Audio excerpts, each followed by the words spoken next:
নমস্কার, কেমন আছেন সবাই? আশা করছি সবাই খুব ভালো আছেন এবং সুস্থ আছেন। আজকে আপনারা শুনবেন একেবারে একটি নতুন সিরিজের কাহিনী। লেখক কৌশিক চট্টোপাধ্যায়ের রথিন সোম সিরিজের থেকে হৈমবতী হত্যা রহস্য। আজকের গল্পটি আমরা নিয়েছি ইবুক লিস্ট পাবলিকেশনস থেকে প্রকাশিত রহস্যানুসন্ধানী রথিন সোম ভলিউম 1 এই বইটির থেকে। বইটির পারচেজিং লিঙ্ক দেওয়া থাকবে ডেসক্রিপশন বক্সে, চেক আউট করতে ভুলবেন না। আর আপনারা যদি আমাদের চ্যানেলে নতুন হয়ে থাকেন, চ্যানেলটি সাবস্ক্রাইব করে পাশে থাকা বেল আইকনটি প্রেস করতে কিন্তু ভুলবেন না। তাতে আমরা যখনই নতুন কোনো ভিডিও আপলোড করব আপনাদের কাছে নোটিফিকেশন পৌঁছে যাবে। আর এখন থেকে কিন্তু আমাদের প্রত্যেকটি গল্প সবার আগে আপনারা শুনতে পাচ্ছেন স্পটিফাইতে। যদি এখনও আপনারা আমাদের স্পটিফাইতে ফলো না করে থাকেন, কি করছেন? তাড়াতাড়ি ফলো করে নিন। আমাদের প্রত্যেকটি গল্প এক্সক্লুসিভলি আপনারা শুনতে পাবেন আগে স্পটিফাইতে। তাই নিচে দেওয়া লিঙ্কে গিয়ে আগে স্পটিফাইতে ফলো করে নিন। আজকের গল্প পাঠে এবং গল্পের সূত্রধার আমি সন্তু, গল্পের প্রধান চরিত্রে দেবাশিস সেনগুপ্ত।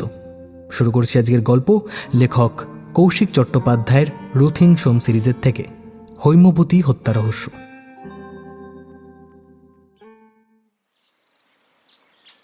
ডিসেম্বরের সকালে লতা বেশ দেরি করে আসে।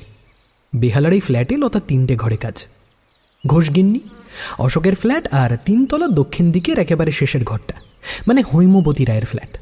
মনে মনে লতা ভাবল, সত্যি হৈমমাসি খুবই স্নেহ করেন আমাকে, অনেক কিছু দিয়ে দেন। শীতের পোশাক, পুজোর কাপড় তো আছেই, এছাড়াও মাঝে মধ্যেই আমার যখনই দরকার হয় টাকা পয়সা মাসির কাছে চাইলেই দিয়ে দেয়। সবচেয়ে বড় কথা, হৈমবতী অধিকাংশ ক্ষেত্রেই লতা দিতে চাইলেও ধার শোধ নেন না। বলেন, থাক রে লতা, এই 500 টাকায় একদিন ভালো রান্না করে খাবি কেমন? ছেলেটার বই খাতা কিনে দিস, এখন পড়াশুনোর অনেক খরচ রে। সত্যি হৈমবতী লতাকে যথেষ্ট স্নেহ করেন। লতা মনে মনে ভাবল, আমিও কম ভালোবাসি নাকি তোমাকে? চিন্তা হয় গো মাসি তোমার জন্যে। মাসির অনিদ্রার রোগ, ঘুমের ওষুধ খান। একমাত্র ছেলে অরিত্রদা তো মুম্বাইতে থাকেন, বছরে 2বার মাসিকে দেখতে আসেন। এই হপ্তাখানেক আগেই তো অরিত্রদা আর বৌদি ঘুরে গেছে। সঙ্গে ফুটফুটে বাচ্চাটা, কি মিষ্টি দেখতে, আমার তো দারুণ লাগতো। বৌদিমণিও কি সুন্দরী, কি সুন্দরী। তবে বৌদিমণি ভাঙা ভাঙা বাংলা বলতে পারে। মাসি বলেছে বৌদি নাকি পুনা বলে এক জায়গার মেয়ে। আমার দুর্ভাগ্য, পুনা কোথায় সেটাই জানি না। পুনা তো অনেক দূরের কথা। খালপাড়ের বস্তি আর কাজের জন্য কয়েকটা জায়গা ছাড়া আমি কলকাতার বিশেষ কিছু জায়গা চিনিই না। সেই অল্প বয়সে আসনাই করে মসলন্দপুর থেকে সনাতনের সঙ্গে বিয়ে করে যে খালপাড়ের বস্তিতে উঠেছিলুম, ওটাই এখন আমার স্থায়ী ঠিকানা। সনাতনের এই লকডাউনের পর রোজগার অনেক কমে গেছে। ফল বিক্রি সারি সকালে সনাতন এখন দোকান দিয়েছে। আর দোকান ঠিক বলা যায় না, ঠেলা গাড়ি। ওই পরোটা, ঘুগনি, ডিমকারি, ব্রেড, বাটার, জ্যাম, অমলেট এসব দিয়ে তাও এখন মাথা তোলার চেষ্টা করছে। সনাতনের ইচ্ছে ছিল আমিও যাতে থাকি তার ব্যবসায়। আমার আবার দায় পড়েছে চত্বর সব। পরিষ্কার না বলে দিছি, ফ্ল্যাটের কাজ আমি ছাড়বো না কো। লকডাউনে বাবুরা বসে বসে মাইনে দেছে, টাকা একটাও কাটেনি কো। এ বেইমানি আমি করতে পারবো না। লতা সনাতনকে সাফ বলে দিয়েছে। ছেলে রাজু ক্লাস 4-এ উঠল। লতার ইচ্ছে ছেলে অনেক লেখাপড়া শিখুক, তারপর চাকরি করবে, ফ্ল্যাট কিনবে, বাবা মাকে নিয়ে তুলবে সেই ফ্ল্যাটে। সনাতন হাসে লতার স্বপ্ন দেখে, কিন্তু লতার বিশ্বাস তার স্বপ্ন সফল হবে। হৈমমাসি এই স্বপ্নটা লতাকে দেখতে শিখিয়েছেন, এটা জানে সনাতন। ব্যাস অমনি তার বউ সে স্বপ্নকে সত্যি ভেবে ছাই পাশ ভাবতে শুরু করেছে। চত্বর সাপ, রাজু কি ব্যারিস্টার হবে? এই বস্তির ঘর থেকে এত দূরে রাস্তা। এর থেকে বরং লতা যদি আমার পাশে থাকতো তাহলে এই ব্যবসাটা বড় করতে পারতাম। একা হাতে কত করব? তাও ঘুগনিটা আগের দিন তৈরি করে দেয় লতা। সকাল আর রাতে রান্না করে, সংসারে সবকিছু গুছিয়ে করে। সেজন্য লতার কাছে ঋণী সনাতন। তাকে শুধু সকালে ছেলেকে স্কুলে দিয়ে আসতে হয় আর ছুটির পর বাড়িতে দিয়ে আসে। বাড়িতে বুড়ি মায়ের কাছে থাকে রাজু। অনেক বেলায় কাজ করে ফেরে লতা। পকেটের মোবাইলটা অসময় বাজছে দেখে একটু বিরক্ত হয় সনাতন। এর, ব্যবসার ভরার সময় এখন আমার কার ফোন এলো কে? ফোনের ডিসপ্লেতে নামটা দেখে একটু বিস্ময় জাগে। সনাতন শুধু হু হ্যাঁ দিয়ে শুনে যায়। এ কি, লতা কেন এই সময় ফোন করছে? কোনো বিপদ হলো নাকি? হ্যালো, শোনো, আজ আমার ফিরতে দেরি হবে বুঝলে। সেই যে হৈমু মাসি যার কাছে কাজ করতুম, তোমাকে গত পূজায় গেঞ্জি দিয়েছিল না রাজুকে সোয়েটার, সেই মাসিকে কারা যেন মেরে দিছে। বাড়িতে পুলিশ এসছে, সবাই জিজ্ঞাসা করবে বুঝলে। আমি আমি আমি আমি দেখেছি তুমি মাসির দেহ, বাপরে কি রক্ত, আদা ঘুরছিল গো। তুমি তুমি রাজুকে নিয়ে বাড়ি ফিরে ভাতটা করে নিও খনা। আমি কখন ফিরবো কে জানে। আরে এত ভালো মানুষকে কে মারলো গো এমন করে? বাপরে, খুন মানে মার্ডার? পুলিশ মানে তো হাজার গেরো। এইসবের মধ্যে এখন আমার লতাকে থাকতে হবে। যত ঝামেলা। এমনি আজ ব্যবসা হবে না, এত পিছুটান থাকলে হয়? তোমার নাম? লতা, মানে লতা দাস। তোমার বাড়ি কোথায়? আর এখানে মানে এই ফ্ল্যাটে কত বছর কাজ করছো? বাড়ি বাড়ি মানে খালপাড়ের বস্তি। বিয়ের পর থেকে তো ওখানেই থাকি। এই ফ্ল্যাটে 3 বাড়ি কাজ করি, মোট 7 বাড়ি। স্যার, প্রায় 6 বছর হতে চলল রান্না, বাসন মাজা, কাপড় কাচা, টুকটাক সব কাজ করছি। বেশ, এবার বলো যে সকালে এসে কি দেখলে? কোনো কিছু লুকোবে না কিন্তু। লতার ভিতরটা একটু শিউরে ওঠে। আগে দেখা ঘটনাটা স্মরণে আসে। হৈমু মাসির শীতকালে সকালে উঠতে দেরি হয়, আমাকে দেরিতে আসতে বলতো। আমি সব বাড়ির কাজ সেরে তারপর হৈমু মাসির বাড়ি আসি। অন্যদের মাসি একেবারে দরজায় বেল বাজালে খুলি দেয়, বলে তোর দেরি হয়েছে, আমি কখন থেকে বসে আসি, একটু চা কর, দুজনে খাই। এরকম কথাবার্তা। আজ 10টা 10:30 বাজে, তখন আমি দরজায় বেল বাজাচ্ছি, কোনো সাড়া নেই গো। বার পাঁচেক বেল বাজানোর পর মনটা কেমন কুগায়। তখন ঘোষবাবুকে ডেকে বলি, উনিও আসেন, মুখার্জিবাবু আসেন। ওরা মাসির ছেলে অরিত্রদারে ফোন করেন। মাসিকেও ফোন করছিলেন আগে, মাসির ফোনটা বেজেই যাচ্ছিল। হরিত্রদা দরজা খোলার কথা বললে ঘোষদার নিচে যান, চাবি দিয়ে দরজা খোলেন। আমিও ঢুকি। তার তার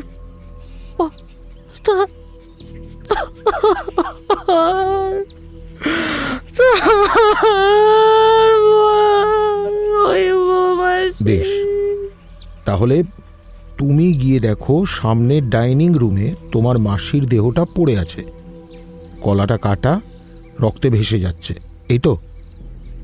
আচ্ছা, মনে করে দেখো তো, আলমারি, সোফা এসব কিছু ঠিকঠাক ছিল? মানে ভেতরে কোথাও অস্বাভাবিক কিছু দেখেছিলে?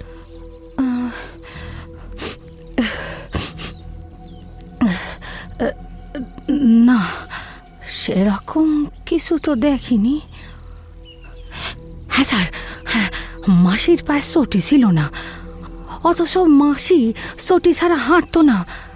দাদাবাবু বহুবার মাসিকে বাথরুমে চটি পড়তে বারণ করতো, কিন্তু মাসি কার কথা শুনতো না গো। শৈবাল নোট নিতে থাকে। পাশের অফিসার লতার ঠিকানা, কোন কোন বাড়িতে কাজ করে সব লিখে নেন। একজন ক্যামেরাম্যান লতার ছবি তোলেন।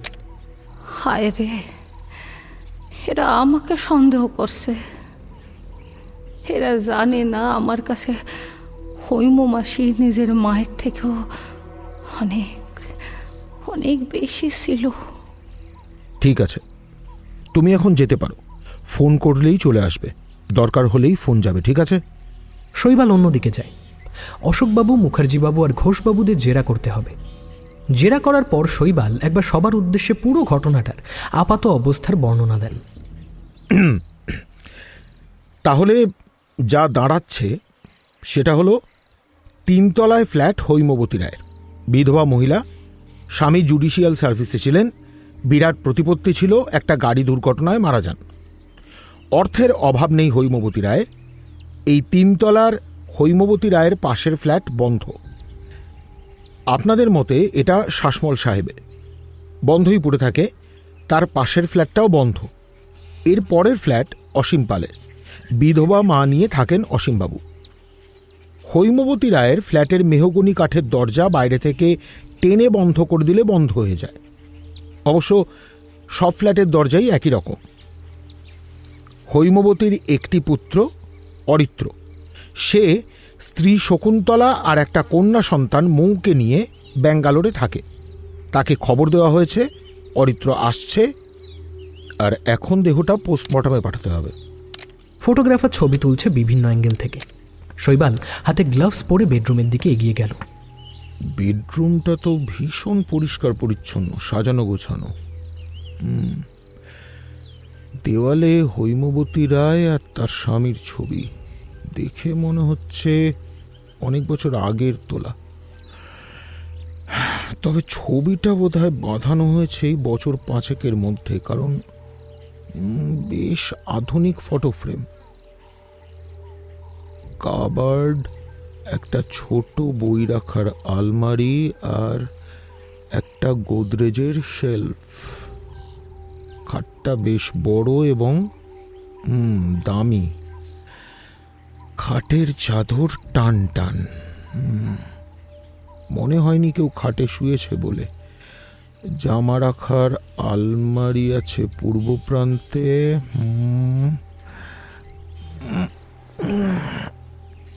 না, খাটের নিচে কোনো বেডরুম স্লিপার নেই। এই ঘরে তো অবশ্য ব্লাডের ট্রেসও নেই। অতি সন্তর্পণে শৈবাল টিভির রিমোটটা তুলে নেয়। হৈমবতী ছাড়া যদি খুনি বা খুনির দল রিমোট ব্যবহার করে থাকে, যদিও নিশ্চিত শৈবাল তারা গ্লাভস পরেই কাজ করেছে। হৈমবতীর দেহটা ভালো করে দেখছিল শৈবাল। সাদা ফ্লোরাল প্রিন্টার ম্যাক্সি, যদিও তা রক্তে লাল হয়ে আছে। রক্তমাখা অবস্থায় পাশেই একটা ব্রাউন কালারের শাল পড়ে আছে। সম্ভবত ওই শাল হৈমবতীর গায়ে জড়ানো ছিল। হৈমবতী দেবীর গলায় গভীর ক্ষত, গলাটা কাটা হয়েছে। ধারালো অস্ত্র দিয়েই কাটা সম্ভবত। মনে মনে শৈবাল ভাবে, পাশের ঘরটা বেশ বড়। এই ঘর সম্ভবত বন্ধই থাকে। অরিত্ররা এলে এই ঘরেই থাকে। দুটো ঘরেই অ্যাটাচড বাথরুম। ডাইনিংয়ের টিভিটা চলছিল, তবে মিউট করা ছিল। আচ্ছা, ডাইনিং টেবিল আর চেয়ারে রক্তের ট্রেস আছে। আচ্ছা, না না, কোথাও কোনো মার্ডার ওয়েপন নেই। হৈমবতী রায়ের হাতে এক গাছি সোনার চুড়ি ছাড়া আর কোনো অলংকারও তো নেই। আলমারি বা শেলফে হাত দেয়নি অপরাধী। তাহলে তো চুরি বা ছিনতাই নয়। কি কারণে, ঠিক কি কারণে হৈমবতী খুন হলেন তবে? প্রতিহিংসা, নাকি কোনো কিছু জেনে ফেলা, নাকি অন্য কিছু? হৈমবতীর বয়স যা বোঝা যাচ্ছে মোটামুটি 65 থেকে 70 বছরের মধ্যে। তবে অথর্ব নন, কারণ অন্তত লতা এবং ফ্ল্যাটের অন্যদের কাছ থেকে যা জানা যাচ্ছে। কিন্তু একটা বিরাট জিজ্ঞাসা আমার মনের মধ্যে এখন ঘুরছে। খুন হওয়ার আগে হৈমবতী মিনিমাম প্রতিরোধ করতে পারলেন না কেন? খুনি নিশ্চয়ই তার পরিচিত কেউ। না হলে তাকে ডাইনিংয়ে টিভি দেখতে বসাতেন না, যদি অপরাধ এই ডাইনিংয়ে সংঘটিত হয়ে থাকে।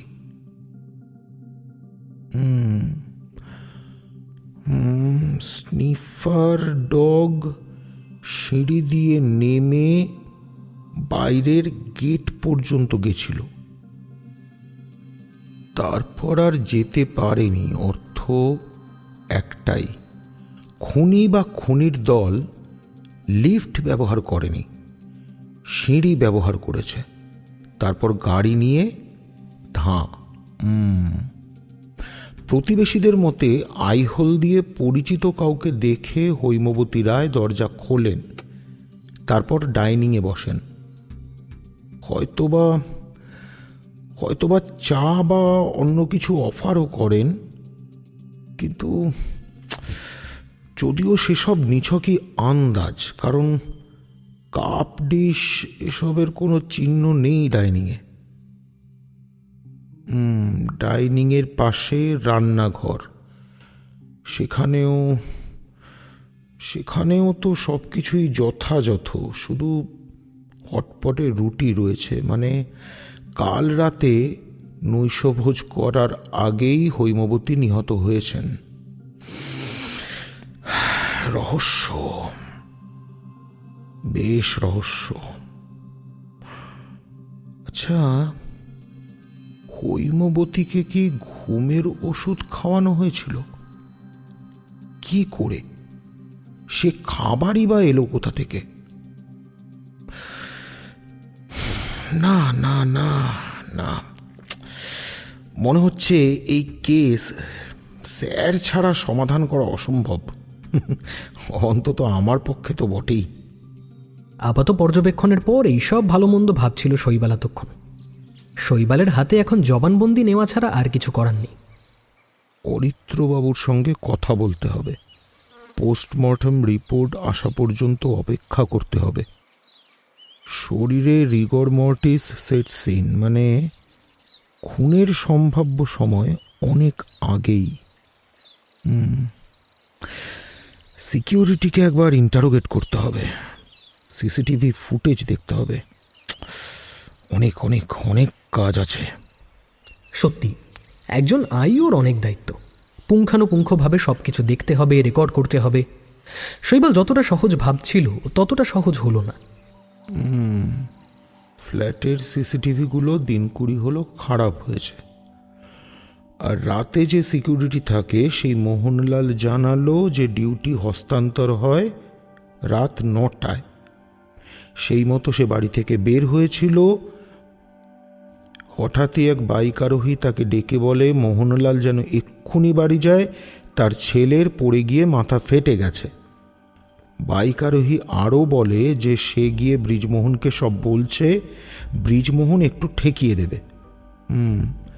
মোহনলাল অগ্রপশ্চাৎ বিবেচনা না করে তাড়াতাড়ি বাড়িতে যায়, গিয়ে দেখে সব খবর মিথ্যে। তখন সে ব্রিজমোহনকে, মানে যার সঙ্গে ডিউটি চেঞ্জ হবে, তাকে ফোন করে। তখন 9:45 বাজছে। আচ্ছা, ব্রিজমোহন ফোনে জানায় যে সে বাড়ি চলে এসেছে। এক বাইক আরোহী বাইক থামিয়ে সিকিউরিটি গেটের কাছে তাকে ডেকে বলে যে মোহনলাল ছেলে নিয়ে হাসপাতালে গেছে, তার দেরি হবে। তাকে দিয়ে খবর পাঠিয়েছে মোহনলাল ব্রিজমোহন যেন বাড়ি যায়, মোহনলাল আসছে, একটু দেরি হবে, ততক্ষণ সে আছে। আচ্ছা, ব্রিজমোহন বিন্দুমাত্র সন্দেহ না করে বের হয়ে যায়। আর মোহনলালের কথা অনুযায়ী সে যখন সিকিউরিটি গেটে আসে তখন ঘড়িতে 10:15, আর কেউ কোথাও নেই। শৈবাল যা বোঝার বুঝে গেছে। 9:30 থেকে 10:15 মানে 45 মিনিট কেউ সিকিউরিটিতে ছিল না। না ব্রিজমোহন না মোহনলাল, দুজনের কেউই বাইক আরোহীর মুখ দেখেনি। কালো ফুল হেলমেটে সে মুখ ঢাকা, তবে বেশ লম্বা। বাইক আরোহীর গলাটা অসম্ভব ফ্যাসফ্যাসে। শৈবাল আবার ভাবতে থাকে, পুছো কাণ্ড। সিসিটিভি 15 দিন খারাপ, সে খবর নাকি এজেন্সিকে জানিয়েছিলেন ফ্ল্যাটের ওয়েলফেয়ার অ্যাসোসিয়েশনের সেক্রেটারি কোষবাবু। এই বলে নিয়তির মার। সব একেবারে একসঙ্গে হলো। হ্যাঁ, অপরাধী অতি সুচতুর, কোনো সন্দেহ নেই। সে শুধু সুযোগ নিয়ে গেছে। হৈমবতী রায় মার্ডার কেস হঠাৎ করা নয়, একেবারে ওয়েল প্ল্যান্ড মার্ডার।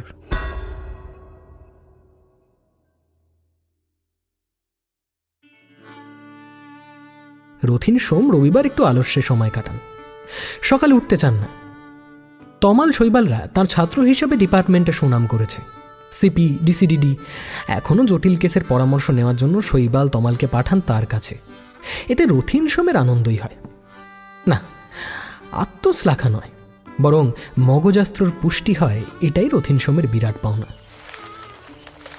বেলা 11টা নাগাদ ছাদ বাগানে খবরের কাগজ হাতে নিয়ে যখন পড়ছেন, তখনই ডোরবেলটা বাজল।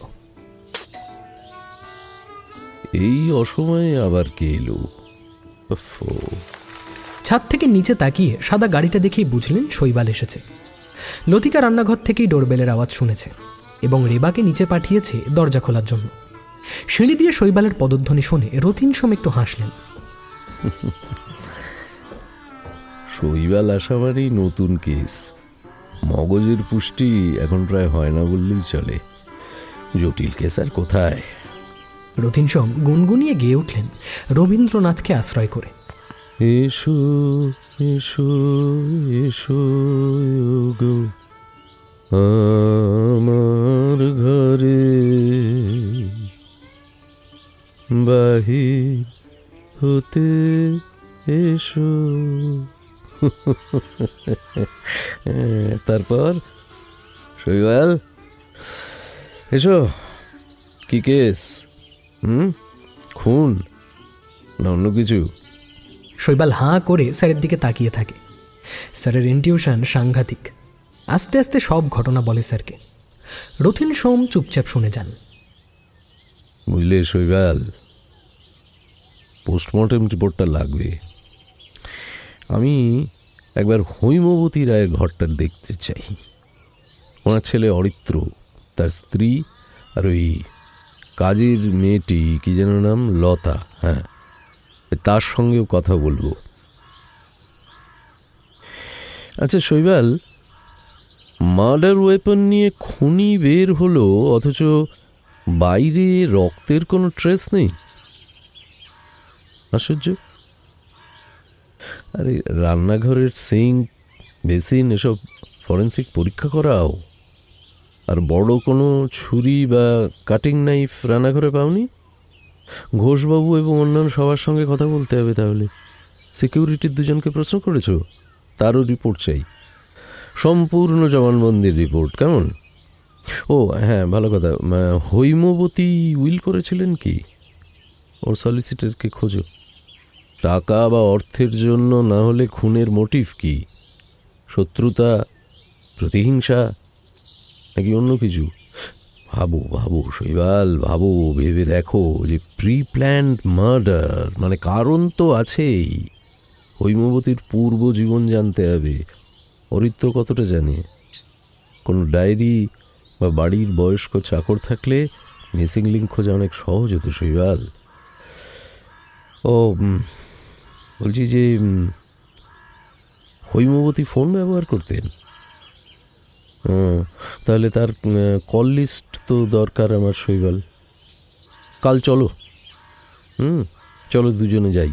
অরিত্রর সঙ্গেও দেখা হয়ে যাবে, আর তুমি অন্য যেগুলো বললাম সেগুলো দেখবে। আর তুমি নিজে চেক করে দেখেছিলে যে সিসিটিভি সব খারাপ? না না না না না, কারুর কথা নয় শৈবাল, কারুর কথা নয়। শোনো শোনো, নিজের চোখ ছাড়া কাউকে বিশ্বাস করবে না, নো বডি। আন্ডারস্ট্যান্ড? নাও নাও, কফি খাও, বুদ্ধি বাড়বে, খাও। শৈবাল মাথা নাড়ে। সত্যি স্যার বারবার পথ পাতলে দেন। রাত 10টায় পোস্টমর্টমের রিপোর্ট পাওয়া গেল। পেটে জোলপিডেম গোত্রের ওষুধ পাওয়া গেছে, মানে ঘুমের ওষুধ। যাতে ন্যূনতম প্রতিরোধ গড়ে তুলতে না পারেন। শীতকালে চা বা কফির সঙ্গে খাওয়াতে পারে, অথবা কোনো খাবার কি নিয়ে এসেছিল অপরাধী? খাবারের অবশিষ্টাংশ অবশ্য কিছু নেই। এর একটাই অর্থ, অপরাধী নিজে খাবার নিয়ে এসেছিল, আবার কাজ হাসিল করে সঙ্গে করে নিয়ে গেছে। সিঙ্কে ফরেন্সিক পরীক্ষায় ব্লাডের ট্রেস পাওয়া গেছে, মানে ছুরি দিয়ে হত্যা করার পর সিঙ্কে অস্ত্র ধুয়ে নেয়। এখন খটকা দুটো। 1 নম্বর, রক্ত অপরাধীর গায়ে লাগবে। তাহলে তাহলে অপরাধী কি খুনের আগে রেইনকোট পরে নিয়েছিল? আর দ্বিতীয় খটকা, পায়ের জুতোর রক্তাক্ত ছাপ কোথাও নেই। তাহলে অত্যন্ত সাবধানে খুনের পর অপরাধী ঠান্ডা মাথায় সময় নিয়ে কাজটা করেছিল। এটা একটা প্রি প্ল্যান্ড মার্ডার। ছক অনেক দিন থেকে কষা হয়েছিল। যদিও ডাইনিংয়ে ব্লাডের ট্রেস আছে, চেয়ার আর টেবিলে। এখন ঘটনা যেটা, সিসিটিভি যে খারাপ এটা জানতো খুনি। তাহলে কি খুনির আসা যাওয়া ছিল এ বাড়িতে? বেশ রহস্য।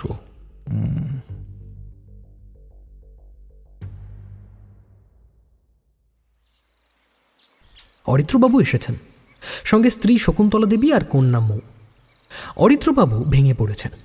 শৈবালের এই অবস্থায় জেরা করার ইচ্ছে হলো না। একে প্লেন জার্নি, তার উপরে শোক। কালকে বরং স্যার আসবেন। স্যারের জিজ্ঞাসাবাদ একদম অন্য রকমের। রাতে স্যারকে দিয়ে আসতে হবে। যা কিছু জবানবন্দি নিয়েছে শৈবাল, তা ভালো করে গুছিয়ে ফাইল করে রাখল। লতা একটা কথা বলেছিল, ম্যাডাম পিৎজা খেতে ভালোবাসতেন, মাঝে লতাকে খাইয়েও ছিলেন। অনলাইনে অর্ডার কিভাবে দিতে হয় হৈমবতী তা জানতেন। রাতে কোনোদিনও ম্যাগি নুডলস করে খেতেন। আচ্ছা, খুনি কি পিৎজা নিয়ে এসেছিল? খুনের মোটিভটাই বা কি? কে জানে?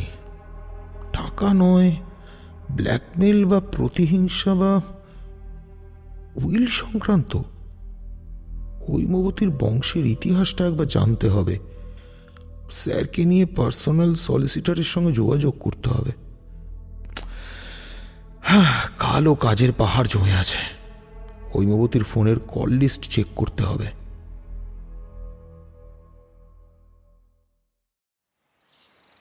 রথিন সোম যখন মিস্টার বাসু সলিসিটার ফার্মে পৌঁছালেন, তখন ঘড়িতে 9:30 বাজছে। মিস্টার এ কে বাসুর ফার্মটা বিখ্যাত। সর্বোপরি মিস্টার বাসু সময় দিয়েছেন মাত্র 1 ঘন্টা, 9:30 থেকে 10:30। যা কিছু জানার তার মধ্যেই জানতে হবে। গলফ গ্রিনের প্রাসাদোপম অট্টালিকার সামনে রথিন সোম যখন নামলেন, তখন 9:25 বাজে। দরজা খুলে একজন মহিলা এগিয়ে এলেন। প্লিজ কাম, স্যার অপেক্ষা করছেন। আপনি রথিন সোম তো? রথিন সোম একটু মাথা নেড়ে শৈবালকে নিয়ে মহিলার নির্দেশিত পথে চেম্বারের দিকে এগিয়ে গেলেন।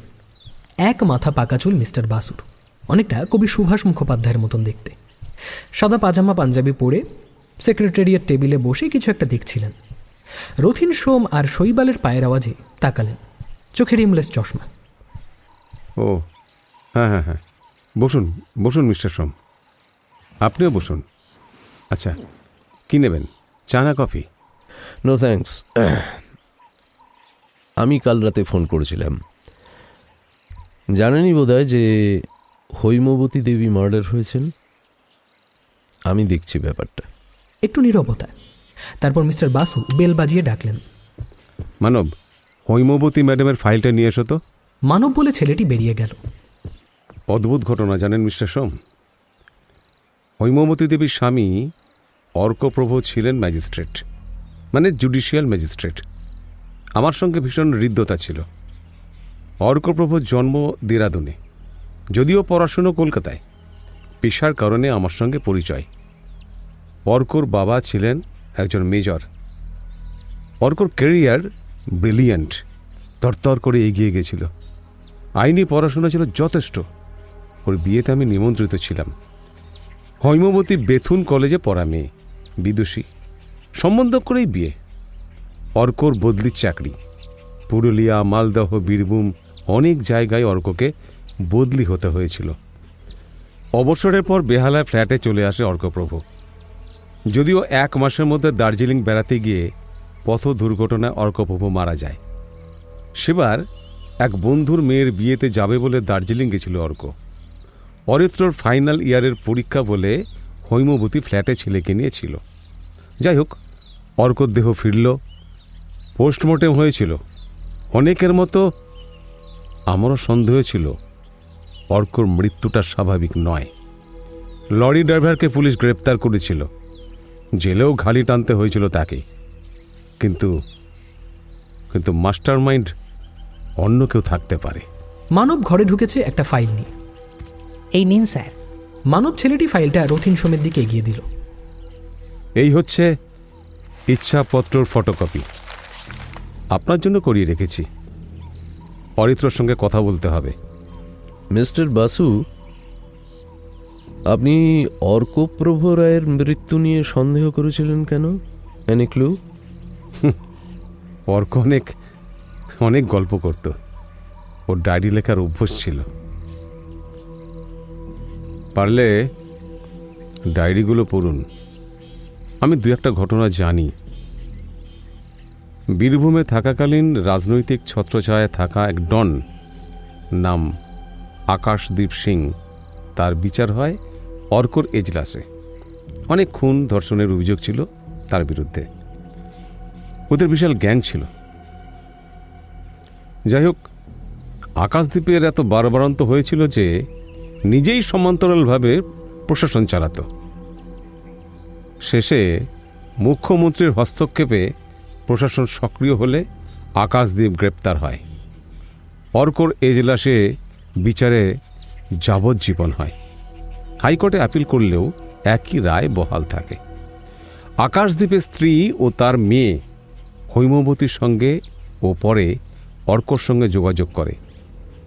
আসলে আকাশদ্বীপ ধরা পড়ার পর ওর সাম্রাজ্য পায় ওর ডান হাত নবনীল। সে সাম্রাজ্য থেকে আকাশদ্বীপের স্ত্রী গুরুবচন আর মেয়ে কামিনী, যার বয়স তখন 10 বছর, তাদের তাড়িয়ে দেয়। নবনীল চেয়েছিল আকাশদ্বীপের যাতে আর রেহাই না হয়, তাই ঘটনাচক্রে ঘটেছিল। আকাশদ্বীপের দলের বিশ্বস্ত সঙ্গীরা তখন সংখ্যালঘু। নবনীলের গ্যাং পুরো সাম্রাজ্য চালাচ্ছে। গুরুবচন তার মেয়েকে নিয়ে ভীষণ দারিদ্র্যের মধ্যে পড়ে। হৈমবতী তখন অর্কর সম্মতিক্রমে একটি স্বেচ্ছাসেবী সংস্থায় গুরুবচনকে কাজে ঢুকিয়ে দেন। অর্ক কেন জানি না এই কামিনীকে খুব স্নেহ করত। ওকে আশ্রমে ভর্তি করায়। গুরুবচনও তাই চেয়েছিল যাতে মেয়ে মানুষ হতে পারে, লেখাপড়া করতে পারে।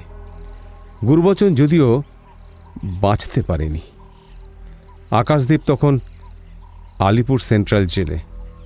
গুরুবচনকে প্রাণে মারা হয়েছিল ভয়ঙ্কর অত্যাচারের পর। সম্ভবত পুলিশের কাছে অনেক গোপন খবর দিচ্ছিল। এই কারণেই গুরুবচনকে খুন হতে হয়েছিল নবনীল গোষ্ঠীর হাতে। তখন অর্কর মালদহে পোস্টিং হয়। রাতারাতি কামিনীকে অন্য আবাসিক স্কুলে ভর্তির ব্যবস্থা করে অর্ক। তবে কোথায় তা হৈমবতী আর অর্কই জানত। এ ব্যাপারে আমাকে কিছু বলেনি। আসলে কামিনীও যাতে সুরক্ষিত থাকতে পারে সে ব্যাপারে নিশ্চিন্ত করতে চেয়েছিল অর্ক আর হৈমবতী। 3 বছর পর অর্কর অবসর হয় এবং আজ থেকে 7 বছর আগে বিহালার ফ্ল্যাটে চলে আসে। তারপর তো মিস্টেরিয়াস ডেথ হয় অর্কর। অর্কর কাছে যা শুনেছি, কামিনী নাকি বয়ঃসন্ধিকালে আশ্রম থেকে পালায়। সেও নাকি প্রেমের সম্পর্কে জড়িয়েছিল। অর্ক তার অনেক সন্ধান করেছিল। এবার আসি ওই ইচ্ছাপত্রে। অর্ক মারা যাবার আগে উইল করে। সম্ভবত বুঝেছিল কিছু, হুমকি চিঠিও নাকি পাচ্ছিল। আমাকে বলার পর আমি পুলিশকে জানাতে বলি। পুলিশ পাহারাও দিয়েছিল। তারপর চিঠি আসা বন্ধ হলো, পুলিশের তৎপরতাও। দেরাদুনের পৈতৃক বাড়ি বিক্রির পুরো টাকা আর ফ্ল্যাট হৈমবতীর নামে করে দেয় অর্ক। হৈমবতীর মৃত্যুর পর তার মালিকানা পাবে অরিত্র। আর হৈম ফাউন্ডেশন বলে যে চ্যারিটেবল ট্রাস্ট, যাতে এখন আর হৈম সময় দিত না, তার টাকাটা শুধু পাঠাতো। এই ট্রাস্ট মূলত দুস্থ মহিলাদের নিজের পায়ে দাঁড় করানোর জন্য। আসলে আসলে আমার মনে হয় হৈম আর অর্কর কামিনীকে দরকার ছিল। ওর সন্ধানে অর্ক কোথাও খবর পেয়ে দার্জিলিং যায়। ওই বন্ধুর মেয়ের বিয়ে ছিল এই অজুহাত দিয়ে। আবার এই খবর টোপও হতে পারে। হয়তো আকাশদ্বীপের সঙ্গীরা অর্ককে দার্জিলিং নিয়ে আসার ছক কষেছিল। ওখানে হত্যার চিত্রনাট্য তৈরি হয়েছিল। উইলে হৈমবতীর নামে প্রায় 20 লক্ষ টাকা রেখে যায় অর্ক। এ টাকা হৈম ব্যবহার করবে তার ইচ্ছা অনুযায়ী। আমি অনেকবার জিজ্ঞাসা করেছি, অর্ক বা হৈম চুপ থেকেছে। মোটামুটি সব সূত্রই দিয়ে দিলাম মিস্টার সোম। আপনার ক্ষুরোধার মস্তিষ্কের প্রশংসা দিকে দিকে।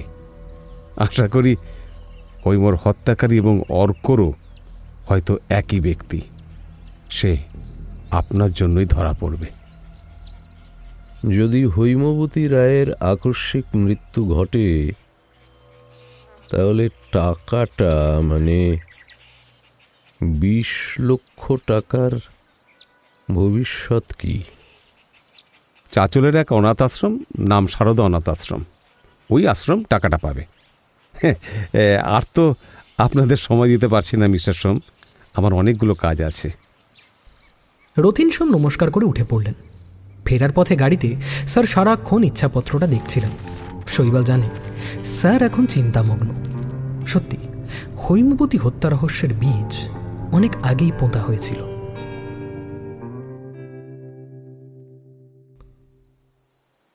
তিলজলা বস্তির সামনে ঘন অন্ধকারে লাইট বন্ধ করে দাঁড়িয়েছিল বাইকটা। বারবার অধৈর্য হয়ে বাইক আরোহী ঘড়িটা দেখছিল। প্রায় 8:30 বাজে ঘড়িতে। অন্তত আধ ঘন্টার উপর দাঁড়িয়ে আছে আরোহী। বিরক্তি ধরে যাচ্ছে। বাইকটা সাইড স্ট্যান্ডে রেখে গুমটির দোকানের দিকে এগিয়ে গেল। সিগারেট আছে? গোল্ডফ্লেক লাইট। দোকানি মাথা নেড়ে সিগারেট তুলে দেয় বাইক আরোহীর হাতে। আরোহী টাকা দিয়ে সিগারেটটা নেয়। তারপর এগিয়ে যায় বাইকের দিকে। একটা ফরচুনার এগিয়ে আসছে। বাইক আরোহী এখনো মাথার হেলমেটটা খোলেনি।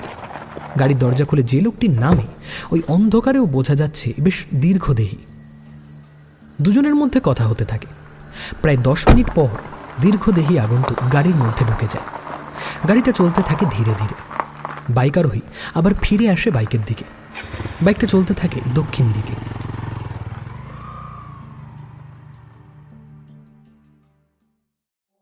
স্যার প্রথমেই অরিত্রকে জিজ্ঞাসাবাদ করবেন, তারপর লতাকে। আর কারো জিজ্ঞাসাবাদের প্রয়োজন নেই।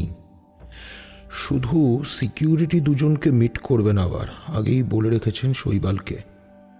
বাকি জবানবন্দি রিপোর্টে স্যার খুশ। লতাকে আর দুজন সিকিউরিটি গার্ড ব্রিজমোহন আর মোহনলালকে খবর দেওয়া হয়ে গেছে। তাদের হাজিরার সময় বেলা 11টা। যাক, অরিত্রবাবুকে আজ বেশ কিছুটা ফ্রেশ লাগছে। তবুও চোখ দুটো লাল। বোঝাই যাচ্ছে মায়ের অস্বাভাবিক মৃত্যু যথেষ্ট আঘাত দিয়েছে। তুলনায় শকুন্তলা দেবী বেশ কিছুটা স্বাভাবিক। নমস্কার অরিত্রবাবু, আমি রথিন সোম। এই কেসের তদন্তে সাহায্য করছি শৈবালকে। জানি আপনার কাছে এই অবস্থায় প্রশ্ন করা সঠিক নয়, কিন্তু কি করি বলুন। আততায়ী কে বা কারা না জানা পর্যন্ত তো শান্তি নেই। আপনিই পারেন আশার আলো দেখাতে। By the way, solicitor mister বাসুর সঙ্গে আপনার কথা হয়েছে নিশ্চয়ই? হয়েছে। আমি শৈবালবাবুকে বাসু আঙ্কেলের ঠিকানা দিয়েছিলাম। কাকু আজ সন্ধ্যায় আসবেন। আপনার সম্পর্কে আঙ্কেল সবই বলেছেন। বলুন, কি জানতে চান? প্রথমত, আপনার মা চটি পড়তেন, অথচ খুনের সময় কিন্তু তিনি চটি পড়েননি। তো এই ব্যাপারে আপনি কিছু আলোকপাত করতে পারেন? দেখুন, মা চটি পরতেন সব সময়, তবে বছরখানেক আগেই চটি পরে বাথরুমে পড়ে গিয়ে হাত ভাঙেন, কম্পাউন্ড ফ্র্যাকচার। লতা বলে একটি মেয়ে সে সময় কাজ করছিল, ওই ঘোষবাবুদের ডেকে এনে মাকে ডাক্তার দেখায়। আমায় ফোন করলে আমি রাত্রে ফ্লাইটে আসি। মাকে ঘোষবাবুরা তখন নার্সিংহোমে অ্যাডমিট করিয়েছেন। পরের দিন অপারেশন হয়। 3 দিন পরে মা সুস্থ হলে তাকে নিয়ে আমি ফ্ল্যাটে আসি। লতার সাহায্যেই এক আয়া সেন্টারে যোগাযোগ করি, ওরা একটা মেয়ে ঠিক করে দেয়। মেয়েটা ওই 6টা নাগাদ আসতো, মানে সন্ধে 6টা। পরের দিন সকাল 6টায় যেত, ওই 12 ঘন্টার ডিউটি। বাকি সময়টা লতাই দেখত। জানেন, এই রকমভাবেই মোটামুটি 6 মাস চলল। আমি তারপরেই মাকে চটি পরে বাথরুমে যেতে বারণ করেছিলাম। হয়তো সেই কারণেই মা বাথরুমে চটি পরতেন না। হয়তো উনি বাথরুম থেকে বের হয়েছিলেন, কলিং বেলের আওয়াজ শুনে আর চটিটা পরতে পারেননি, আর তারপরেই অরিত্রবাবুর গলাটা অস্পষ্ট হয়ে আসে। বোঝাই যায় কান্নার দমক চাপার চেষ্টা করছেন। বেশ বেশ। আচ্ছা অরিত্রবাবু, আপনার বাবা কিভাবে মারা গিয়েছিলেন মনে আছে আপনার? আমি তখন ফাইনাল ইয়ারের পরীক্ষা দিচ্ছি। বাবা খুব উদ্বিগ্ন ছিলেন। কেউ বা কারোর কাছে হুমকি চিঠি পেয়েছিলেন তিনি। পুলিশে খবর দেওয়া হয় বাবার গাড়ির পেছনে নাকি একটা কালো গাড়ি ফলো করছিল। বাবার ড্রাইভার নিতাই জেঠু সেটা দেখতে পেয়েছিলেন। গাড়ির নাম্বার দিয়ে বাবা থানায় জানান। আসলে পেশাগত কারণে বাবার শত্রু ছিল অনেক। পুলিশ যদিও খবর নিয়ে জেনেছিল বাবার পেছনে অনুসরণকারী গাড়ির নাম্বারটা জাল। বাবা অবসরের পর সামাজিক কাজে জড়িয়েছিলেন। মায়ের নামে একটা ট্রাস্ট করেছিলেন তিনি। তারা বিভিন্ন সমাজসেবামূলক কাজ করত। বৃদ্ধাশ্রম, অনাথ আশ্রমে দান, স্বনির্ভর গোষ্ঠী, পথ শিশুদের জন্য প্রত্যেকেই সাহায্য করত তারা সামর্থ্য মতো। আমিও পরে আমার কোম্পানির কর্পোরেট সোশ্যাল রেসপন্সিবিলিটির অধীনে বেশ কিছু কাজ করেছিলাম। যাকে বাবা একদিন রাত্রে ফোন পান। পরের দিন সকালে বলেন তাকে দার্জিলিংয়ে যেতে হবে, এক পুরনো কলিগের মেয়ের বিয়ে। তিনি নাকি অনেক কষ্ট করে শেষ সময় ফোন নাম্বার জোগাড় করে কাল রাত্রে বাবাকে ফোন করেছেন, আর বাবা কথা দিয়েছেন যাবেনি। মা তখন বলেছিলেন আমার পরীক্ষা আছে, তাই মা যাবেন না, আমাকে নিয়ে ফ্ল্যাটে থাকবেন। তাই শেষ অবধি দার্জিলিং মেলের টিকিট কেটে রোববার দিন বাবা রওনা দেন। নিতাই জেঠুই বাবাকে স্টেশনে পৌঁছে দিয়েছিলেন। এরপর মঙ্গলবার রাত্রে আমাদের কাছে ফোন আসে। পুলিশ থেকেই ফোন করা হয়েছিল। বাবা এক লোকাল গাড়ি নিয়ে তিনচুলে যাওয়ার পথে এক লরির সঙ্গে দুর্ঘটনা ঘটে, আর বাবার গাড়ি খাদে গড়িয়ে যায়। ড্রাইভার আর বাবা দুজনেরই দেহ উদ্ধার করা হয়েছে। গাড়ির ভেতর থেকে বাবার কাগজপত্র, ফোন নাম্বার ইত্যাদি পেয়েই পুলিশ যোগাযোগ করে। আসলে ওই ড্রাইভারের সম্ভবত নাম নূরবু, মানে যে লরিটা চালাচ্ছিল, তাকে পুলিশ গ্রেপ্তার করেছিল পরে। পুলিশের বক্তব্য নূরবু নেশাগ্রস্ত অবস্থায় গাড়ি চালাচ্ছিল, কাজেই এই দুর্ঘটনা। মা সে সময় সমস্ত শুনে ভীষণ ভেঙে পড়েন জানেন। তখন বাসু আঙ্কেল আমাকে নিয়ে তার বাড়িতে রাখেন। আমার তখনও আরও 4টি পরীক্ষা বাকি। বাসু আঙ্কেল, আমার এক মাসি আর মাই তখন দার্জিলিংয়ে যান। আমি বাসু আঙ্কেলের বাড়িতেই থেকে বাকি পরীক্ষাগুলো কোনো ক্রমে দিই। বুঝতেই পারছেন, আমার ওই শেষ পরীক্ষার দিন মা, মাসি আর আঙ্কেল ফিরে আসেন।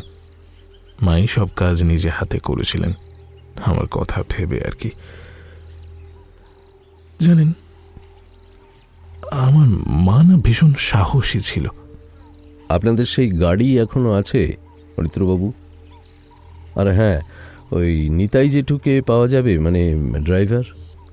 না স্যার, বাবা মারা যাওয়ার পর মা প্রথম দিকে সমাজসেবামূলক কাজে যাওয়ার জন্য গাড়িতে বের হতেন। আমি ক্যাম্পাসিংয়ে চাকরি পাওয়ার পর পুনে, ব্যাঙ্গালোর করতে থাকি। মাও প্রথম দিকে আমার সঙ্গে যান। গাড়িটা তাই মা বিক্রি করে দিয়েছিলেন। নিতাই জেঠুরও বয়স হয়েছিল, কাজেই তিনি দেশের বাড়িতে চলে যান। কলকাতায় কালীঘাটে একটা বাড়ি ভাড়া করে থাকতেন তিনি। আমার বিয়েতে অবশ্য নিতাই জেঠু এসেছিলেন। আপনাকে আমি ফোন নাম্বার দিতে পারি, দাঁড়ান। এই যে, তবে উনি কানে এখন একটু কম শোনেন। বেশ, আপনার মার কথা বলুন। মার কোনো পরিবর্তন দেখেছিলেন? না স্যার, তবে মা অন্তর্মুখী হয়েছিলেন ভীষণ। আগে এরকমটা ছিলেন না জানেন। চ্যারিটেবল কাজের বাইরে যেতেন না, সংস্থার লোকজন প্রয়োজনীয় কাজেই মার কাছে আসতো। মা সইসাবুত করে সব বুঝিয়ে দিতেন। একমাত্র ব্যাংকের কাজ আর টুকটাক কাজ ছাড়া আর বিশেষ বাইরে বেরোতে চাইতেন না মা। আসলে ওই হাত ভাঙার পর আরো গুটিয়ে নিয়েছিলেন নিজেকে। ওয়েল, আচ্ছা অরিত্রবাবু, আপনার বাবা ডায়েরি লিখতেন? আপনার মাও লিখতেন কি?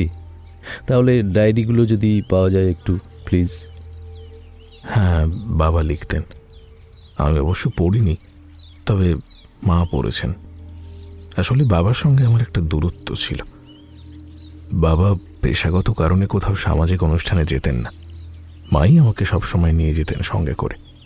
বাবার সঙ্গে রাত্রে খাবার টেবিলেই শুধু কথা হতো। নিজের কাজে তিনি সৎ ছিলেন, প্রচুর পড়তেন, তবে আমার সঙ্গে একটা দূরত্ব ছিলই। বাসু আঙ্কেলের নিতাই জেঠু ছাড়া বিশেষ কারোর সঙ্গেই বাবা কথা বলতেন না। যদিও বাবা অবসরের পর কালিকদের সঙ্গে নতুন যোগাযোগ পর্ব শুরু করেছিলেন। মাও পড়তেন প্রচুর, মানে এখনো পড়তেন তিনি। বাবা শুধু খাবার টেবিলে জিজ্ঞেস করতেন আমার স্টাডি কেমন হচ্ছে। এছাড়া বাবার কর্তব্য করেছেন তিনি অকাতরে, কিন্তু মাই আমার জীবনে বড় ভূমিকা নিয়েছিলেন। মায়ের বাড়িতে লেখালেখির শখ ছিল। বাবার ডায়েরি মাই দেখিয়েছিলেন। মোট 8টা ডায়েরি জানেন। দাঁড়ান, আপনাকে দিচ্ছি এইগুলো। যদিও আসলে সফটওয়্যার আর ল্যাপটপই আমার জীবন। সত্যি বলতে বই পড়ার অত নেশা আমার কোনো কালেই নেই। আমার স্ত্রীও ভালো বাংলা জানে না, যেটুকু শিখেছে আমার কাছেই। কাজেই বুঝতেই পারছেন। রথিন সোম এক মনে শুনে যাচ্ছেন। অরিত্র উঠে গেল। গোদরেজের শেলফটা খুলে 8টা ডায়েরি বের করে নিয়ে এসে রথিন সোমের হাতে দিল। 8টা মাঝারি সাইজের ডায়েরি, ব্রাউন লেদার জ্যাকেট। 8টা ডায়েরি একই রকম, তবে সালগুলো ছাড়া। 1978, 1980, 1984। শেষ ডায়েরি 1998 সালের। ডায়েরিগুলো শৈবালকে দিলেন রথিন সোম। আচ্ছা, আয়া সেন্টারের ফোন নাম্বারটা পাওয়া যাবে? আর যে মেয়েটা আপনার মা মানে ওই হৈমবতী দেবীকে দেখাশোনা করতো, তার নাম্বারটা দিতে পারেন? বাই দ্য ওয়ে, আপনার মা যে ফোন নাম্বারগুলো দরকারি, মানে যাদের ফোন করতেন আর কি, সেগুলো কি ডায়েরিতে লিখে রাখতেন জানেন আপনি? না মানে রাখলে আমার একটু সেটা দরকার, এই আর কি। রথিন সোমের এতগুলো প্রশ্নের কারণে অরিত্রবাবু অবাক হয়ে তাকিয়ে থাকেন। হ্যাঁ, মানে মা রাখতেন তো একটা পকেট ডায়েরি, কিন্তু সমস্যা হচ্ছে মার বিছানাতে ডায়েরিটা থাকতো বালিশের নিচে। কাল থেকে এসে খুঁজছি দরকারে, কিন্তু কি জানেন ডায়েরিটা মিসিং, পাচ্ছি না। আচ্ছা, তো এর থেকে প্রমাণিত হয় একটাই জিনিস, যে অপরাধী সম্ভবত একজনই, দল নয়। কারণ একজনই ঢুকেছিল যে আপনার মার পূর্ব পরিচিত, সেই খুনি। যাই হোক, আপনার কাছে যে ফোন নম্বরগুলো আছে সেগুলো আমাকে লিখে দিন। আপনার কাছে নিশ্চয়ই কিছু আছে, মানে ওই নিতাই জেঠু আয়া সেন্টার বা সেই আয়ার নম্বর, সেগুলোই লিখে দিন। হ্যাঁ আছে, সেবা হেয়ার সেন্টারের নাম্বার। সন্ধ্যা বলেছিল মেয়েটার নাম, ওর নাম্বার আর নিতাই জেঠুর নাম্বার আছে আমার কাছে। আমি এখন লিখে দিচ্ছি। এই শকুন্তলা, একটা কাগজ আর পেন নিয়ে এসো না, আমার মোবাইলটাও এনো সাথে। ওকে অরিত্রবাবু, লাস্ট কোশ্চেন। আপনার মা পিৎজা খেতেন শুনলাম, কবে থেকে খেতেন? মানে আগেও বাইরের খাবার খেতেন নাকি সম্প্রতি অভ্যাস হয়েছিল?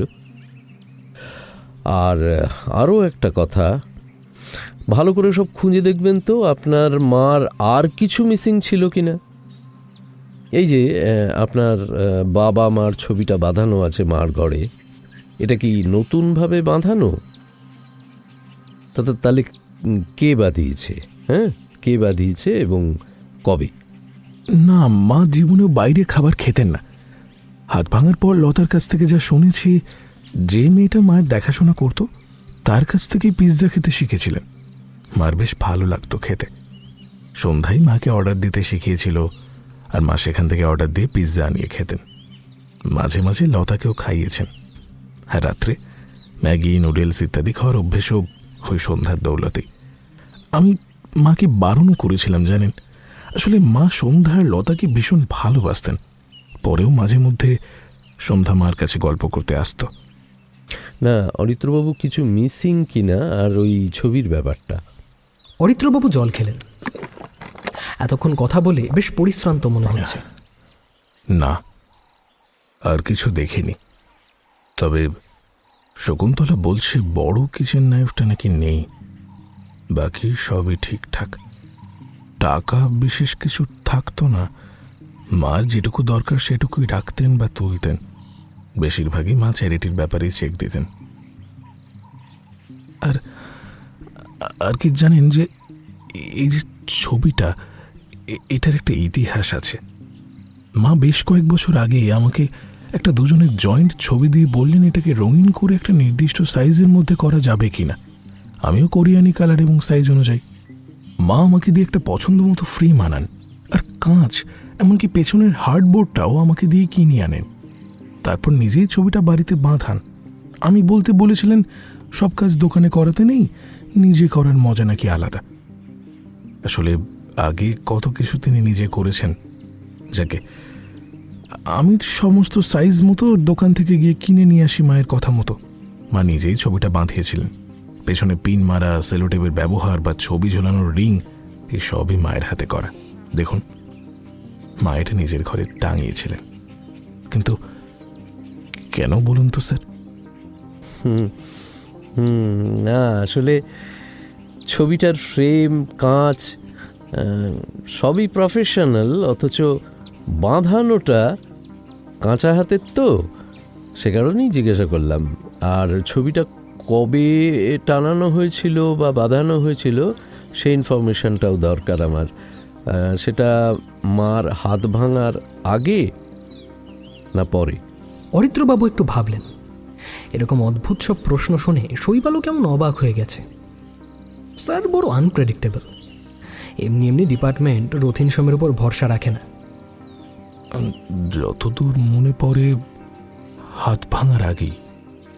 আচ্ছা আচ্ছা আচ্ছা, ঠিক আছে ঠিক আছে অরিত্রবাবু, আমি একটু ছবিটা নেব। আর এটা এখন আমাদের কাস্টাডিতেই থাকবে। আর মার কোনো শত্রু, যার কথা হৈমবতী দেবী আপনাকে বলেছিলেন, এরকম কিছু কি মনে পড়ছে আপনার?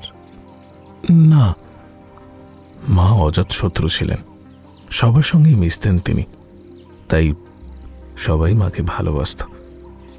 আর জানেন, সেই জন্যই না মায়ের এই মৃত্যু আমি কিছুতেই বুঝতে পারছি না। শকুন্তলা দেবীর সঙ্গে কিছুক্ষণ কথা বললেন রথিনবাবু। মামুলি কথা, এই শাশুড়ি কেমন ছিলেন ইত্যাদি সাংসারিক কথাবার্তা। তারপর মৌকে একটা ক্যাডবেরি দিয়ে একটু আদর করে শৈবালকে বললেন, চলো লতার সঙ্গে কথা বলি, আর ব্রিজমোহন মোহনলালকে একটু বাজাই। চলো। স্যার, ওই কামিনীর ব্যাপারে কিছু জিজ্ঞাসা করলেন না অরিত্রবাবুকে? বা ওই আকাশদীপ সিংয়ের ব্যাপারে? না, ওটা আগে ডায়েরি পড়ি, তারপর কিছু জিজ্ঞাসা থাকলে জানবো পরে। এখন কথা হলো, পিৎজা, ছবি বাঁধানো আর সন্ধ্যা, এদের মধ্যে কিছু সম্পর্ক আছে কিনা? ছবির সাইজটা 15x10, বেশ বড়, তাই না শৈবাল? ও হ্যাঁ, কল ডিটেলসটা আমার একটু লাগবে কিন্তু শৈবাল। এক্ষুনি। শৈবাল মাথা নাড়ল। বৃদ্ধ ঘুঘুর মাথায় কখন যে কি খেলে কে জানে। লতাকে প্রথম প্রশ্নটাই বেমক্কা করলেন রথিন সোম। পিৎজা, ওই যেটা মাসিমা খাওয়াতেন বা খেতেন, ভালো ছিল খেতে, না? হ্যাঁ, খেতে ভালো। আসলে সন্ধে পিৎজা দোকানটার খবর দিয়েছিল, বলে বাড়ি এসে দিয়ে যেত। একটা কালো ঢ্যাঙা মতো লোক ডেলিভারি দিয়ে যেত। আমি অবশ্য একদিন লোকটারে দেখেছি। মাসিমা বলতেন এই দিয়ে যায় প্রত্যেকবার। নাম নাকি রমেশ। দোকানটা চেনো লতা? আর লোকটা মানে রমেশ বাইকে আসতো নিশ্চয়ই। লোকটার কোনো বিশেষত্ব ছিল? একদিনই দেখেছো বলছো, তাও কিছু মনে পড়ে? ভাবো ভাবো ভাবো। অতটা মনে নেই, বাইকেই তো আসতো।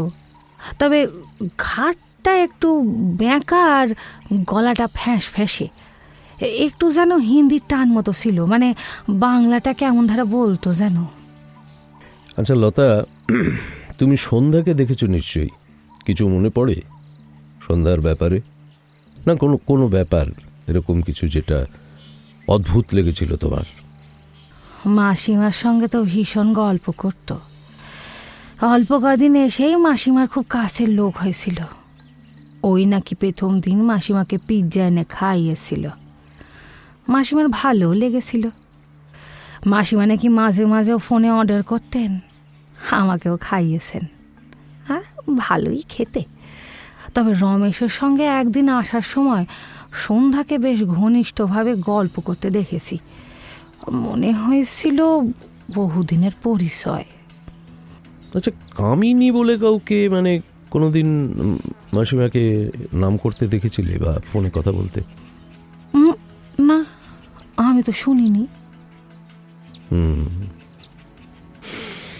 ঠিক আছে, তুমি এসো, প্রয়োজনে ফোন করবো। আর হ্যাঁ, মাসিমার চটিটা পাওয়া যাচ্ছে না, তুমি দেখো তো একটু চটিটা পাওয়া যায় কিনা।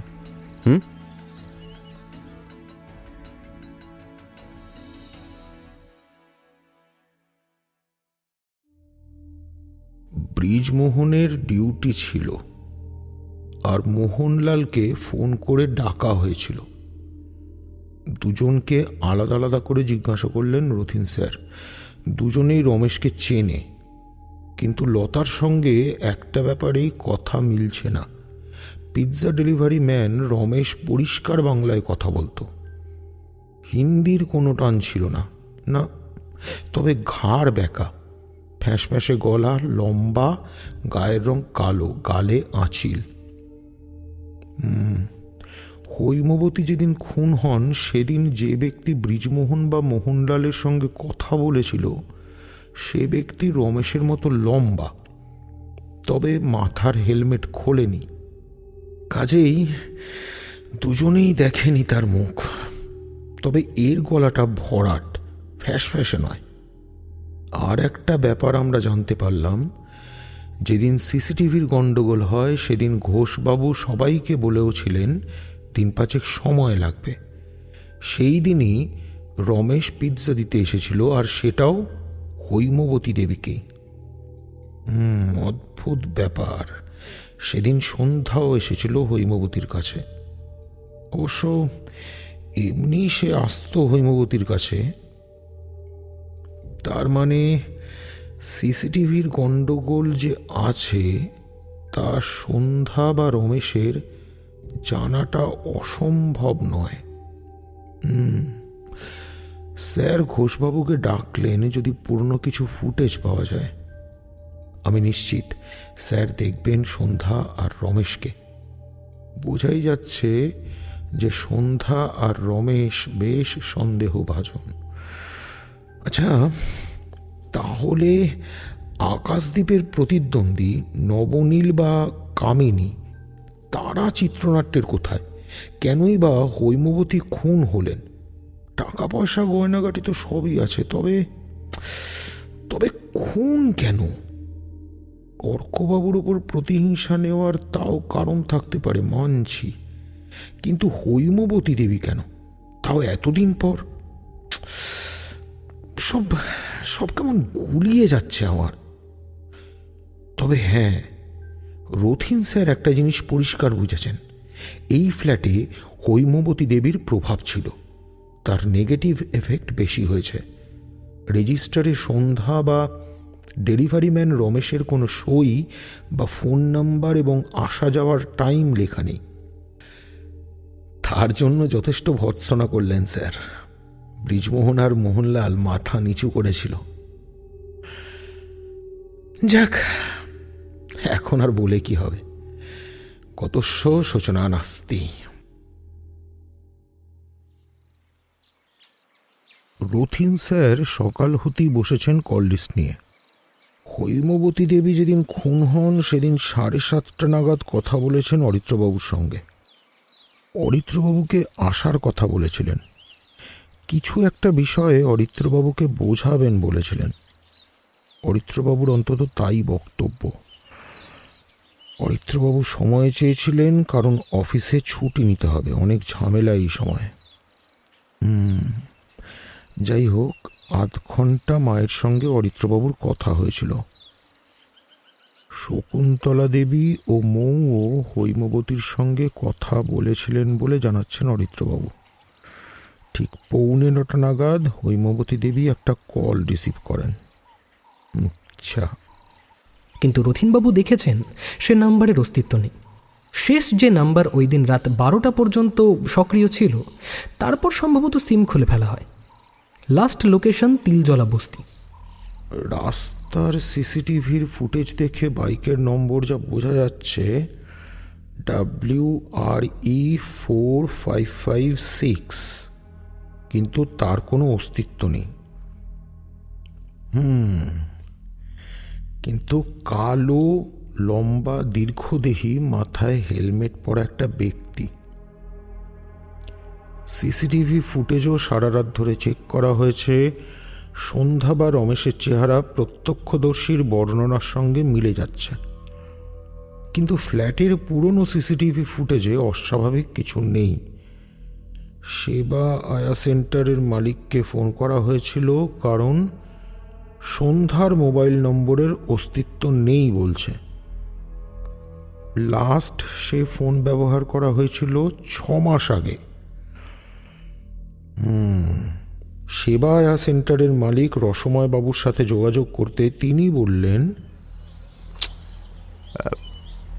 সন্ধ্যা শেষ কাজ করেছিল ওই হৈমবতী রায়ের বাড়িতেই, তারপর কাজ ছেড়ে দেয়। সন্ধ্যার বাড়ি হচ্ছে ওই পুলিন বিহারী খটিক রোডে। কিন্তু সে বাড়িতে ট্যাংরা থানার ওসি বিমলেন্দু ঘুরে এসে যা জানাচ্ছেন, সন্ধ্যা আগে সেখানে থাকতো, কিন্তু এখন সে বাড়িতে থাকে না, সেটা ভাড়া বাড়ি। তবে সন্ধ্যা একাই থাকতো। আচ্ছা, অন্তত প্রতিবেশীদের তাই মত। তাহলে তাহলে রমেশকে, তার প্রেমিক না অন্য কিছু? মূল রহস্যের মেঘনাদ তাহলে রমেশ? কেসটা যে বেশ জটিল তাতে কোনো সন্দেহ নেই।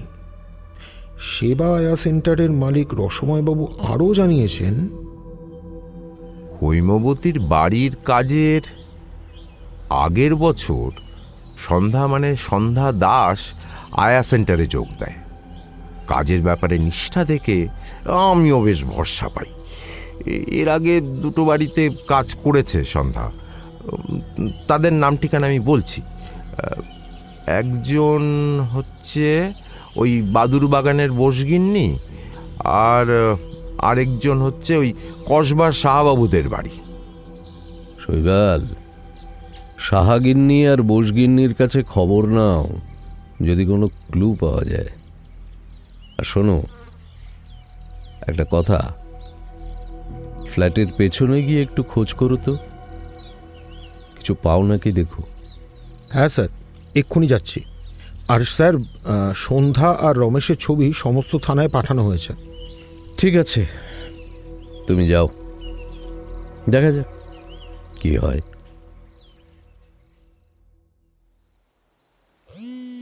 রথিন সোমের মোবাইল বাজল। রথিন সোম মোবাইল ধরলেন। অন্য প্রান্তে শৈবাল। স্যার, ফ্ল্যাটের পেছনে যেখানে আবর্জনা ফেলা হয়, পরে কর্পোরেশনের গাড়ি ময়লা নিয়ে যায়, সেখান থেকে হৈমবতী দেবীর চটি উদ্ধার হয়েছে। আর ছুরিটাও স্যার, চটিতে রক্ত রয়েছে। মনে হয় হৈমবতী দেবীর ব্লাড স্যাম্পেলের সঙ্গে ম্যাচ করে যাবে। অরিত্রবাবু আর লতা চটিটা শনাক্ত করেছে স্যার। ফরেন্সিকে পাঠিয়েছি সব, ফিঙ্গারপ্রিন্ট যদি পাওয়া যায়। স্নিফার ডগ তাহলে ওই দিন ওই দিকে যেত শৈবাল। অপরাধী অসম্ভব সাহসী, পরে ফেলেছে। সিসিটিভি ফুটেজ দেখো, গত 2 দিনের রাস্তার ক্যামেরার ফুটেজ। দেখছি স্যার। লোক কাঁধে ঝোলা ফ্ল্যাটের দিকে হাঁটছে। আমার ধারণা ওই লোকটাই হবে। ব্রিজমোহন বলেছে একটা কাগজ কুড়োনোর লোক কাল বিকেলে এসেছিল। আসলে ময়লার গাদার দিকে যাচ্ছিল বলে সন্দেহ করেনি ব্রিজমোহন। আর সন্ধ্যার সম্পর্কে দুজন মানে বোসগিন্নি আর সাহাগিন্নি যা বললেন, সন্ধ্যা করিতকর্মা, গল্প করতো, হাতের কাজ ভালো। কিন্তু না, পিৎজা খাওয়ার কথা বা ব্যবস্থা করেনি। অবশ্য দুজনের বাড়ি সাকুল্যে 8 মাস কাজ করার পর 1 মাস আর কাজ ছিল না। তারপর হৈমবতী দেবীর কাজ পায়। আর হ্যাঁ, সেবা আয়া সেন্টার থেকে সন্ধ্যার যে ছবিটা আমরা নিয়েছিলাম সেটা দুজনেই আইডেন্টিফাই করেছেন। সন্ধ্যার ভোটার কার্ডটা ভুয়ো স্যার। বোস বা শাহবাবুদের বাড়িতে কেউ রমেশ বলে কাউকে চেনে না বা দেখেনি। স্প্লেন্ডিড শৈবাল, গুড জব। মকবুলকে খবর দাও, আজ রাতে আমরা মকবুলকে মিট করব। আমি জানি স্যার, আপনি বিশ্বস্ত খবরিলালের খোঁজ করছেন। তার মানে কিছুটা আলো দেখা গেছে।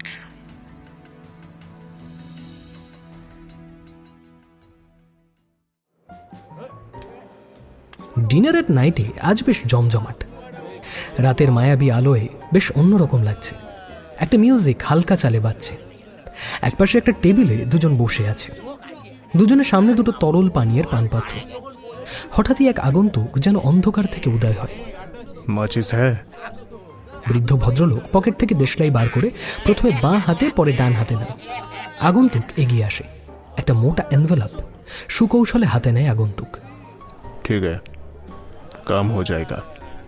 আগন্তুক আস্তে আস্তে বাইরে বের হয়ে যায়। রথিন সোম আর শৈবাল আরও কিছুক্ষণ বসে থাকেন। 10 মিনিট পর বাইরে বের হয়ে আসেন। টেবিলের উপর রেখে দিয়েছেন 500 একটা নোট। গ্লাসের পানীয় যেরকম ছিল তেমনই আছে। রথিন সোম বললেন, চলো শৈবাল, মকবুলকে টাকার সব নির্দেশ দিয়ে দিয়েছি। ডায়েরিটা ভালো করে পড়তে হবে, অনেক কটা এন্ট্রিতে খটকা আছে। নিতাই বাবুকে ফোন করেছিলে? আর অর্কবাবুর দুর্ঘটনায় মৃত্যু দার্জিলিংয়ের যে অফিসার তদন্ত করেছিলেন তার সঙ্গে আমাকে কথা বলতে হবে, আর্জেন্ট। স্যার, নিতাইবাবুর সঙ্গে কথা হয়েছে। উনি অবশ্য এখন আসানসোলে ছেলের কাছে থাকেন। আপনি যা যা বলেছিলেন সব জিজ্ঞাসা করেছি স্যার। নিতাইবাবুর বয়ানও রেকর্ড করেছি। এই টেপটাতে পেয়ে যাবেন স্যার। শৈবাল একটা ছোট্ট প্যাকেট স্যারের হাতে দেয়।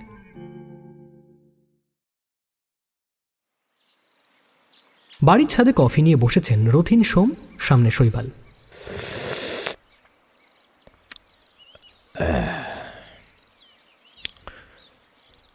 বুঝলি শৈবাল, আকাশদ্বীপ ভয়ঙ্কর ভিলেন, আর অন্যদিকে অর্কবাবুও ভীষণ সৎ ও সত্যনিষ্ঠ। বাসু ঠিকই বলেছিলেন, ডায়েরিতে অনেক ইনফরমেশন আছে। কামিনী বেশ রহস্যময়ী। কামিনী যাকে বিয়ে করেছিল বা পালিয়েছিল যার হাত ধরে, সেই বা কে? মূল রহস্যের মেঘনাদ কি সে?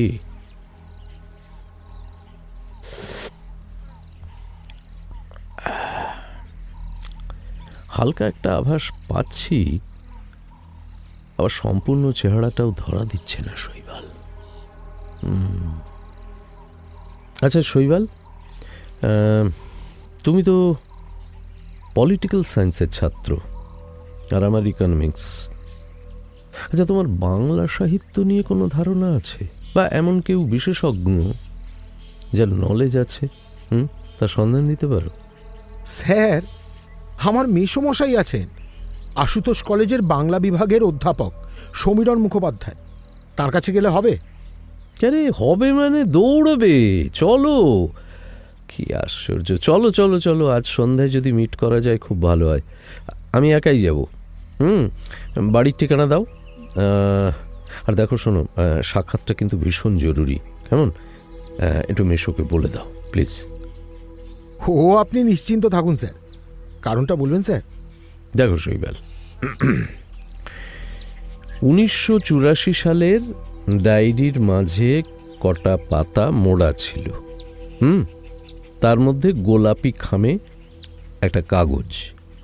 আর তাতে লেখা আছে একটা অদ্ভুত ছড়া, যার সঙ্গে কবি, কবিতা এসবের সম্পর্ক আছে, যেটা আমার কাছে অনেকটা শেক্সপিয়ারের কাছে বাংলা ভাষার মতোই অজানা।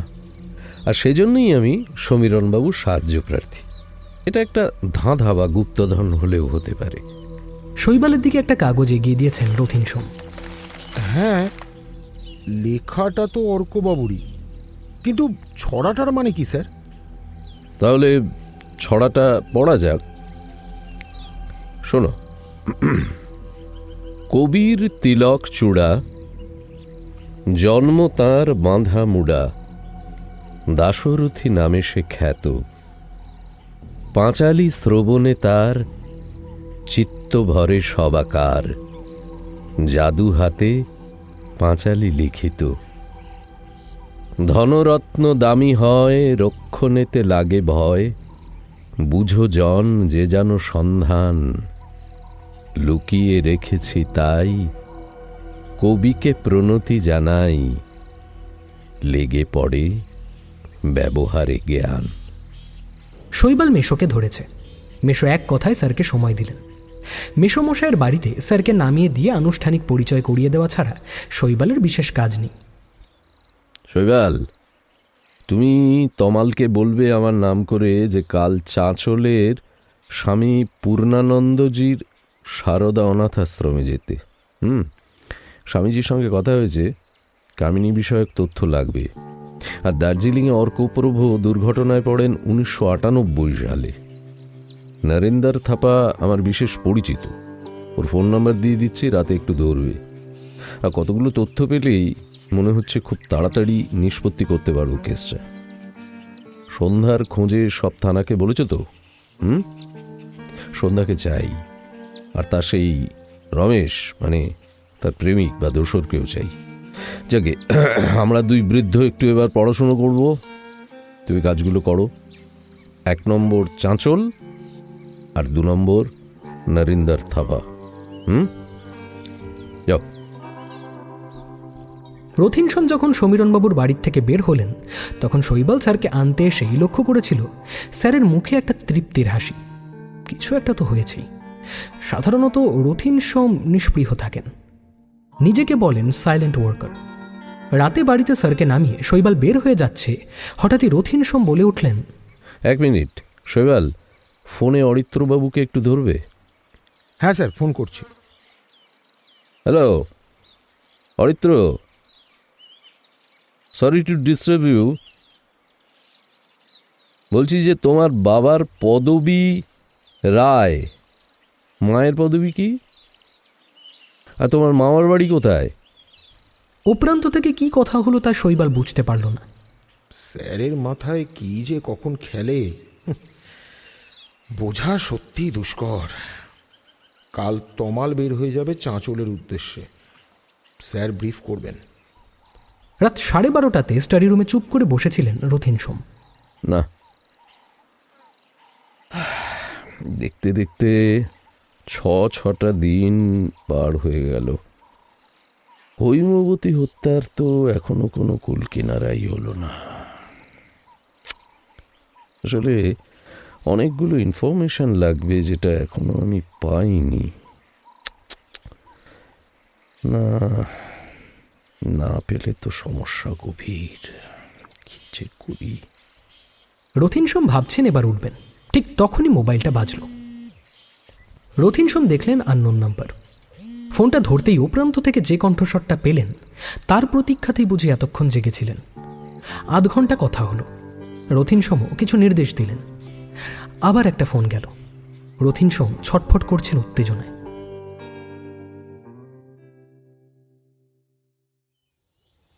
ঘোষবাবু বাজারে যাওয়ার সময় একটু অবাকই হলেন। ফ্ল্যাটের বাইরে অরিত্র, শকুন্তলা দেবী আর মৌ দাঁড়িয়ে আছে, লাগেজ ট্রলিটা পাশে রাখা। এই যে অরিত্র, কি ব্যাপার, চললে নাকি? হ্যাঁ কাকু, ওই অফিসের জরুরি তলব, কোনো কাজ হলো না, এখনই ফ্লাইট ধরতে হবে। দেখা যাক, ম্যানেজ করে তাড়াতাড়ি আমাকে আবার আসতে হবে, অনেকটা কাজ আছে। একটা ওলা এসে দাঁড়িয়েছে। ঘোষবাবুর সামনেই অরিত্ররা সেদিকে এগিয়ে গেল। একটা আতপাগলা গোছের লোক পাম গাছের তলায় দাঁড়িয়ে অরিত্রদের দেখে যাচ্ছিল। অরিত্ররা বা ঘোষবাবু সেদিকে খেয়ালও করেননি। লোকটা একটু এগিয়ে গেল গণেশ মন্দিরের দিকে। একটু পরেই লোকটাকে নোংরা ঝোলা থেকে একটা ফোন বার করে রিং করতে দেখা গেল। লোকটা হাত পা নেড়ে কিছু একটা বোঝাচ্ছিল।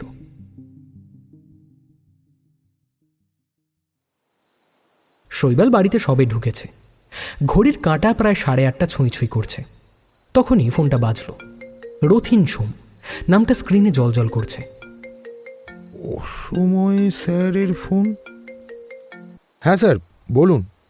ফোনে সব খবর শুনে ক্লান্তি কেটে গেল। আজ রাত 12টায় অভিযান হবে।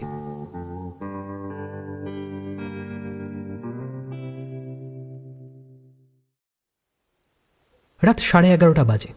অন্ধকারে দাঁড়িয়ে আছে শৈবাল, রথিন সোম, তমাল সহ আরও কজন অফিসার। শুধু সবুজ সংকেতের অপেক্ষা। সময় আর কাটে না। শৈবালের অস্বস্তি হচ্ছে। হঠাৎই একটা মাতাল লোক টলতে টলতে খালপাড়ের বস্তির দিকে এগিয়ে গেল। দুটো কুকুর ডেকে উঠল লোকটাকে দেখে। লোকটা এগিয়ে গেল সারবদ্ধ বস্তির ঘরগুলোর দিকে। একটা ঘরের সামনে দাঁড়িয়ে লোকটা একটা বিড়ি ধরালো। বেশ কিছুক্ষণ দাঁড়িয়ে আবার হাঁটা দিল লোকটা।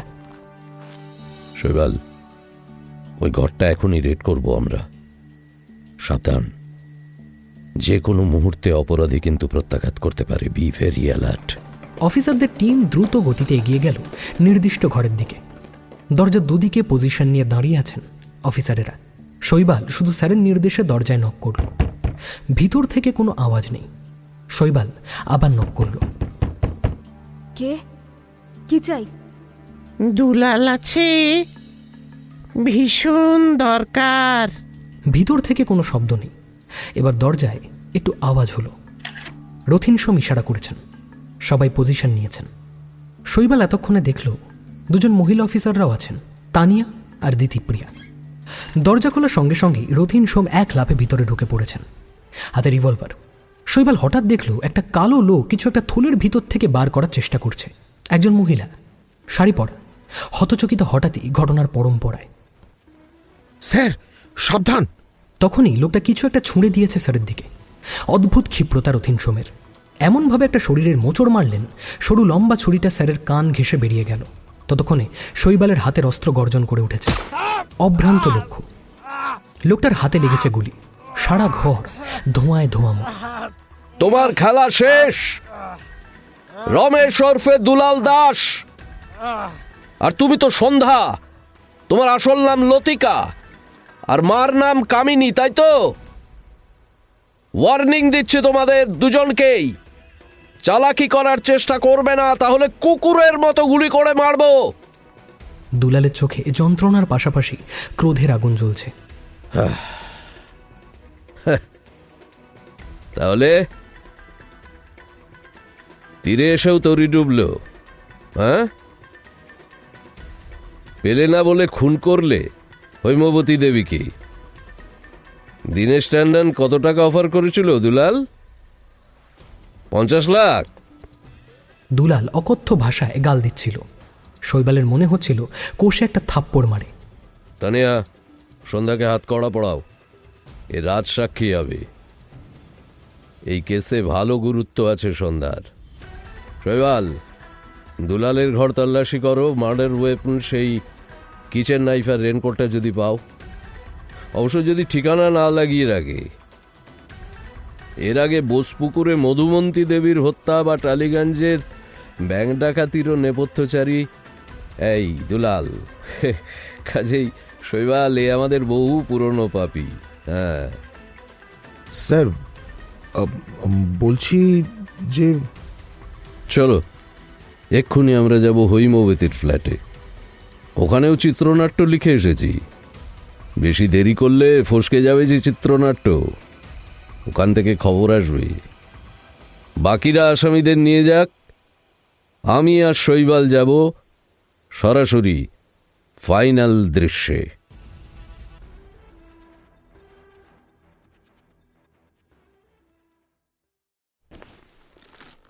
হৈমবতীর ফ্ল্যাটের সামনে এসে একটা ব্যাগ থেকে রুমাল বার করলেন রথিন সোম। শৈবালকে ফিসফিস করে কিছু বললেন। আজ সিকিউরিটি রুমে ব্রিজমোহনের ডিউটি চলছে। শৈবাল নিঃশব্দে এগিয়ে গেল। ব্রিজমোহন আধতন্দ্রায় ছিল।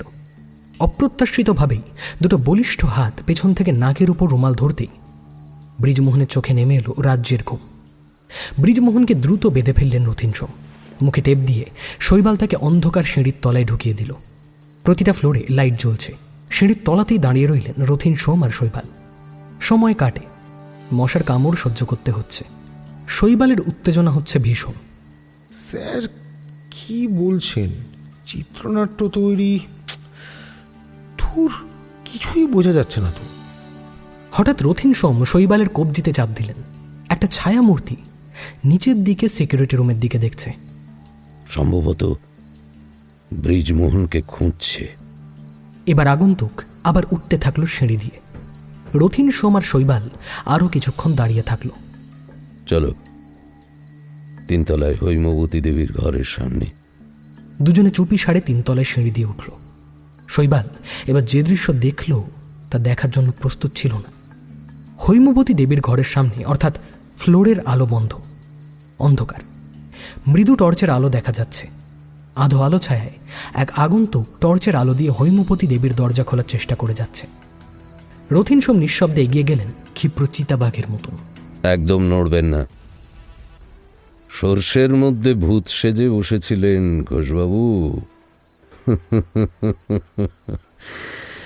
হৈমবতীর ঘরে কোন জিনিস আছে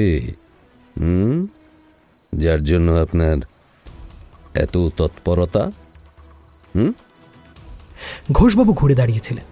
রথিন সোম তাঁর ঘাড় ধরে ঘুরিয়ে দিলেন শৈবালের দিকে। এই নাও শৈবাল, এই যে, আসলে ইনি হলেন ঢোঁড়া সাপ। যদিও চুনোপুটি, একেও নিয়ে নাও, একটু জামাই আদর করতে হবে। নাও। শৈবাল দ্রুত হাতে স্যারের ব্যাগ থেকে নাইলনের দড়ি বার করে বেঁধে ফেলল ঘোষবাবুকে। ঘোষবাবু মাথা নামালেন লজ্জায়। স্যার, মানে কিছুই তো বুঝছি না। ব্রিজমোহনকে কি করব? আপাতত ফোন করো, তমাল জানে। তমালের নির্দেশ মতো পুলিশের গাড়ি এতক্ষণে ফ্ল্যাটের অন্তত 200 গজের মধ্যে আছে। কটা বাজে শৈবাল? স্যার 3:05। শৈবালের বলা সময়ের 5 মিনিটের মধ্যে পুলিশের গাড়ির আওয়াজ হলো নিচে।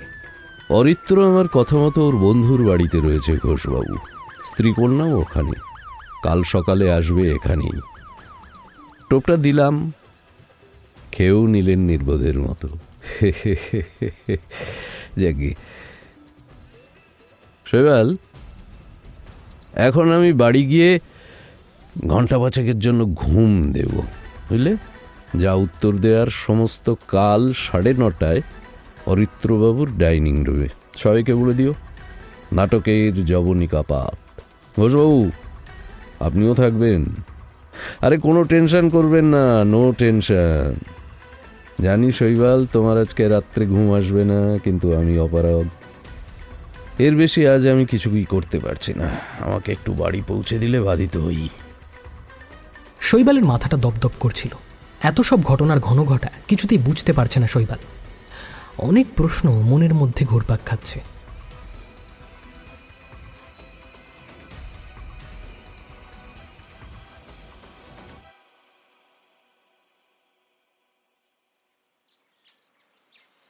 বেলা 9:30 অরিত্রবাবুর ফ্ল্যাটের ডাইনিং রুমে সবাই সমবেত হয়েছেন।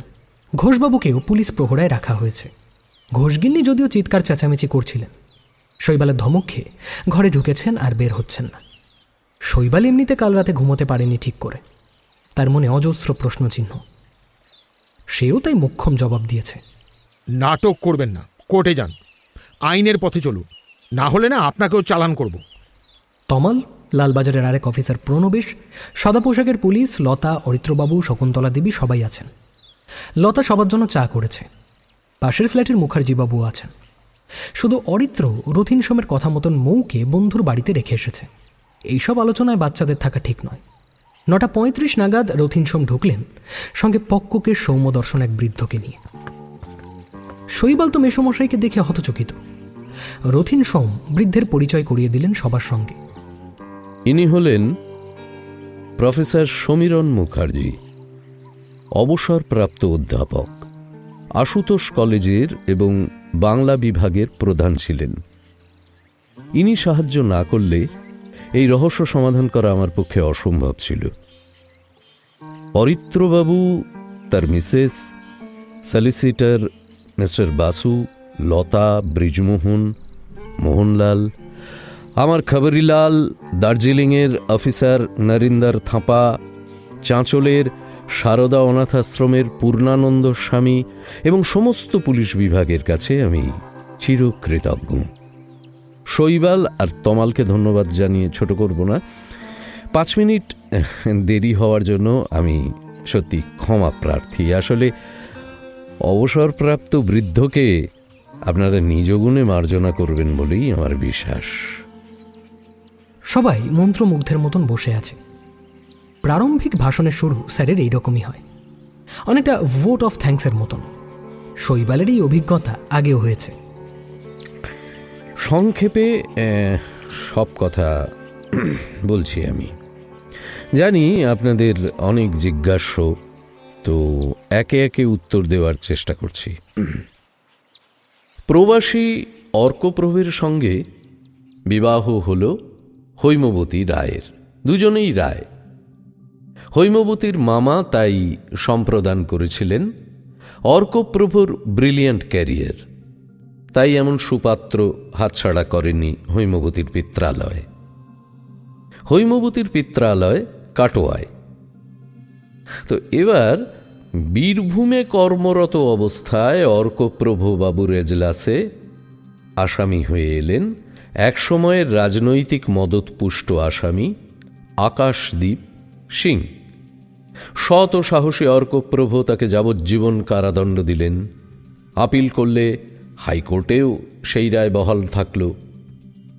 এবার বাঁধল সাম্রাজ্য নিয়ে লড়াই। আকাশদ্বীপের একসময়ের সঙ্গী নবনীল সাম্রাজ্যের দখল নিয়ে নিল। আকাশদ্বীপের স্ত্রী গুরবাচান তার শিশুকন্যাকে নিয়ে বিপদে পড়লেন। টাকা নেই, মাথার ছাদ নেই। এই অবস্থায় শিশুকন্যা কামিনীকে নিয়ে হৈমবতীর চ্যারিটেবল অর্গানাইজেশনে হৈমবতী সাহায্য চাইলেন। হৈমবতী ভীষণ রকম দয়ালু, আর লতাও বলেছে সময়ে অসময়ে মাসিমা তার দিকে সাহায্যের হাত বাড়িয়ে দিতেন। তো সব কিছু জেনে হৈমবতী স্বনির্ভর গোষ্ঠীতে কাজের ব্যবস্থা করলেন গুরবাচানের। স্বামীকে বলে কামিনীকে স্কুলে ভর্তি করলেন। এদিকে পুলিশের ইনফরমার সন্দেহে ভাড়া বাড়ি থেকে একদিন নবনীলের সঙ্গীরা গুরবাচানকে শারীরিক অত্যাচার করে হত্যা করল। কামিনীর ব্যবস্থা করলেন অর্ক ও হৈমবতী। চাঁচলের এক অনাথ আশ্রমে তার থাকার ব্যবস্থা করলেন, স্বামী পূর্ণানন্দজির আশ্রম। গুরবাচান চেয়েছিলেন তার মেয়ে লেখাপড়া শিখে মানুষ হয় যেন। ততদিনে অর্কবাবুরা মালদহে বদলি হয়ে এসেছেন। কামিনী অনাথ আশ্রমে থাকার সময় এক যুবকের প্রেমে পড়ল। সে আশ্রমে বাজার সাপ্লাই করত, তার নাম কিশোর। কামিনী তখন 15 বছর বয়স। কিশোরের সঙ্গে একদিন সে পালালো। দুজনের গন্তব্য হল উত্তরবঙ্গ। এই কিশোর ছেলেটা কিন্তু ভালো ছিল না। দুজনের একটি কন্যা সন্তান জন্মায়, আর তারপরই কিশোর একটা খুনের কেসে ফাঁসে এবং নেপাল পালায়। সে আজও ফারার। আমার ধারণা সম্ভবত সে বেঁচেই নেই। এবার বিপদে পড়ল কামিনী। শেষ পর্যন্ত বাধ্য হয়ে সে নামল দেহ ব্যবসায়। ইতিমধ্যে কলকাতায় ফ্ল্যাট কিনে চলে এসেছেন অর্কবাবু, অবসর নিয়েছেন। হঠাৎ করে তিনি খবর পেলেন যে কামিনী দার্জিলিংয়ে থাকে, আর তার সঙ্গে দেখা করার জন্য তখন একাই চলে গেলেন তিনি দার্জিলিং। যেহেতু তখন ছেলের পরীক্ষা চলছিল, তাই হৈমবতী যাননি। আসলে এটা ছিল একটা টোপ। আকাশদ্বীপের দল তখন বিশ্বস্ত সঙ্গী বীরজুর হাতে। নবনীল খুন হয়েছে, আর বীরজু প্রতিশোধ স্পৃহায় টোপ দিয়ে নিয়ে যায় অর্কপ্রভুকে। কামিনীর জন্যই অর্কপ্রভু ছুটে গেছিলেন। নগদ 20 লক্ষ টাকা রেখেছিলেন কামিনীর ভবিষ্যতের জন্য হৈমবতীর কাছে। কিন্তু কামিনীর পালিয়ে নিরুদ্দেশের খবর জানার পর হতাশাগ্রস্ত হয়ে পড়েন তিনি। ছোট কামিনীকে দুজনেই স্নেহ করতেন, আর সেই দুর্বলতা থেকেই ইচ্ছাপত্রে লিখেছিলেন, কামিনীর সন্ধান না পাওয়া গেলে ওই টাকাটা পূর্ণানন্দজির আশ্রমে যাবে, যাতে ওই টাকায় অন্য অনেক মেয়েদের ভবিষ্যৎ গড়া যায়। দার্জিলিংয়ে খুন হলেন অর্কবাবু, যদিও প্রমাণাভাবে ড্রাইভার ছাড়া কাউকে ধরা যায়নি। এবার কাট্টু। কামিনীর কন্যার রক্তেও অপরাধীরই রক্ত, তার নাম লতিকা। সে বিভিন্ন জায়গা ঘুরে এসে উঠল তিলজলার বস্তিতে। কামিনীর শরীরে তখন রোগ বাসা বেঁধেছে। সে খুঁজেছিল অর্কবাবু আর হৈমবতীকে, বলেছিল মেয়েকে তাদের কথা। লতিকা মার মৃত্যু দেখেছিল চোখের ওপর। তার টাকার দরকার, লোকের বাড়িতে কাজ, তারপর আয়া সেন্টার। ঘটনাচক্রে ঘোষবাবুর রেফারেন্সে আর লতার সহযোগিতায় নিয়তির হস্তক্ষেপে সেবা আয়া সেন্টার থেকে একদিন সে কাজ করতে এলো হৈমবতী দেবীর বাড়িতে। আর ততদিনে পিৎজা ডেলিভারি ম্যান দুলালের সঙ্গে প্রেম পর্ব শুরু হয়েছে এই লতিকা ওরফে সন্ধ্যার। সন্ধ্যা নাম নিয়েছিল লতিকা, ওই মার অন্ধকারাচ্ছন্ন অতীতকে লুকোতে। তো এবার হৈমবতীর সঙ্গে দারুণ সখ্যতা হয় তার। হৈমবতী দেবী সপ্রতিভ গল্প করতে ভালোবাসেন। তো একদিন অ্যালবামে ছবি দেখতে দেখতে মা কামিনীকে দেখল সন্ধ্যা বা লতিকা। তারপর একে একে দুই। হৈমবতী দেবীকে দুঃখের কথা সব খুলে বলল।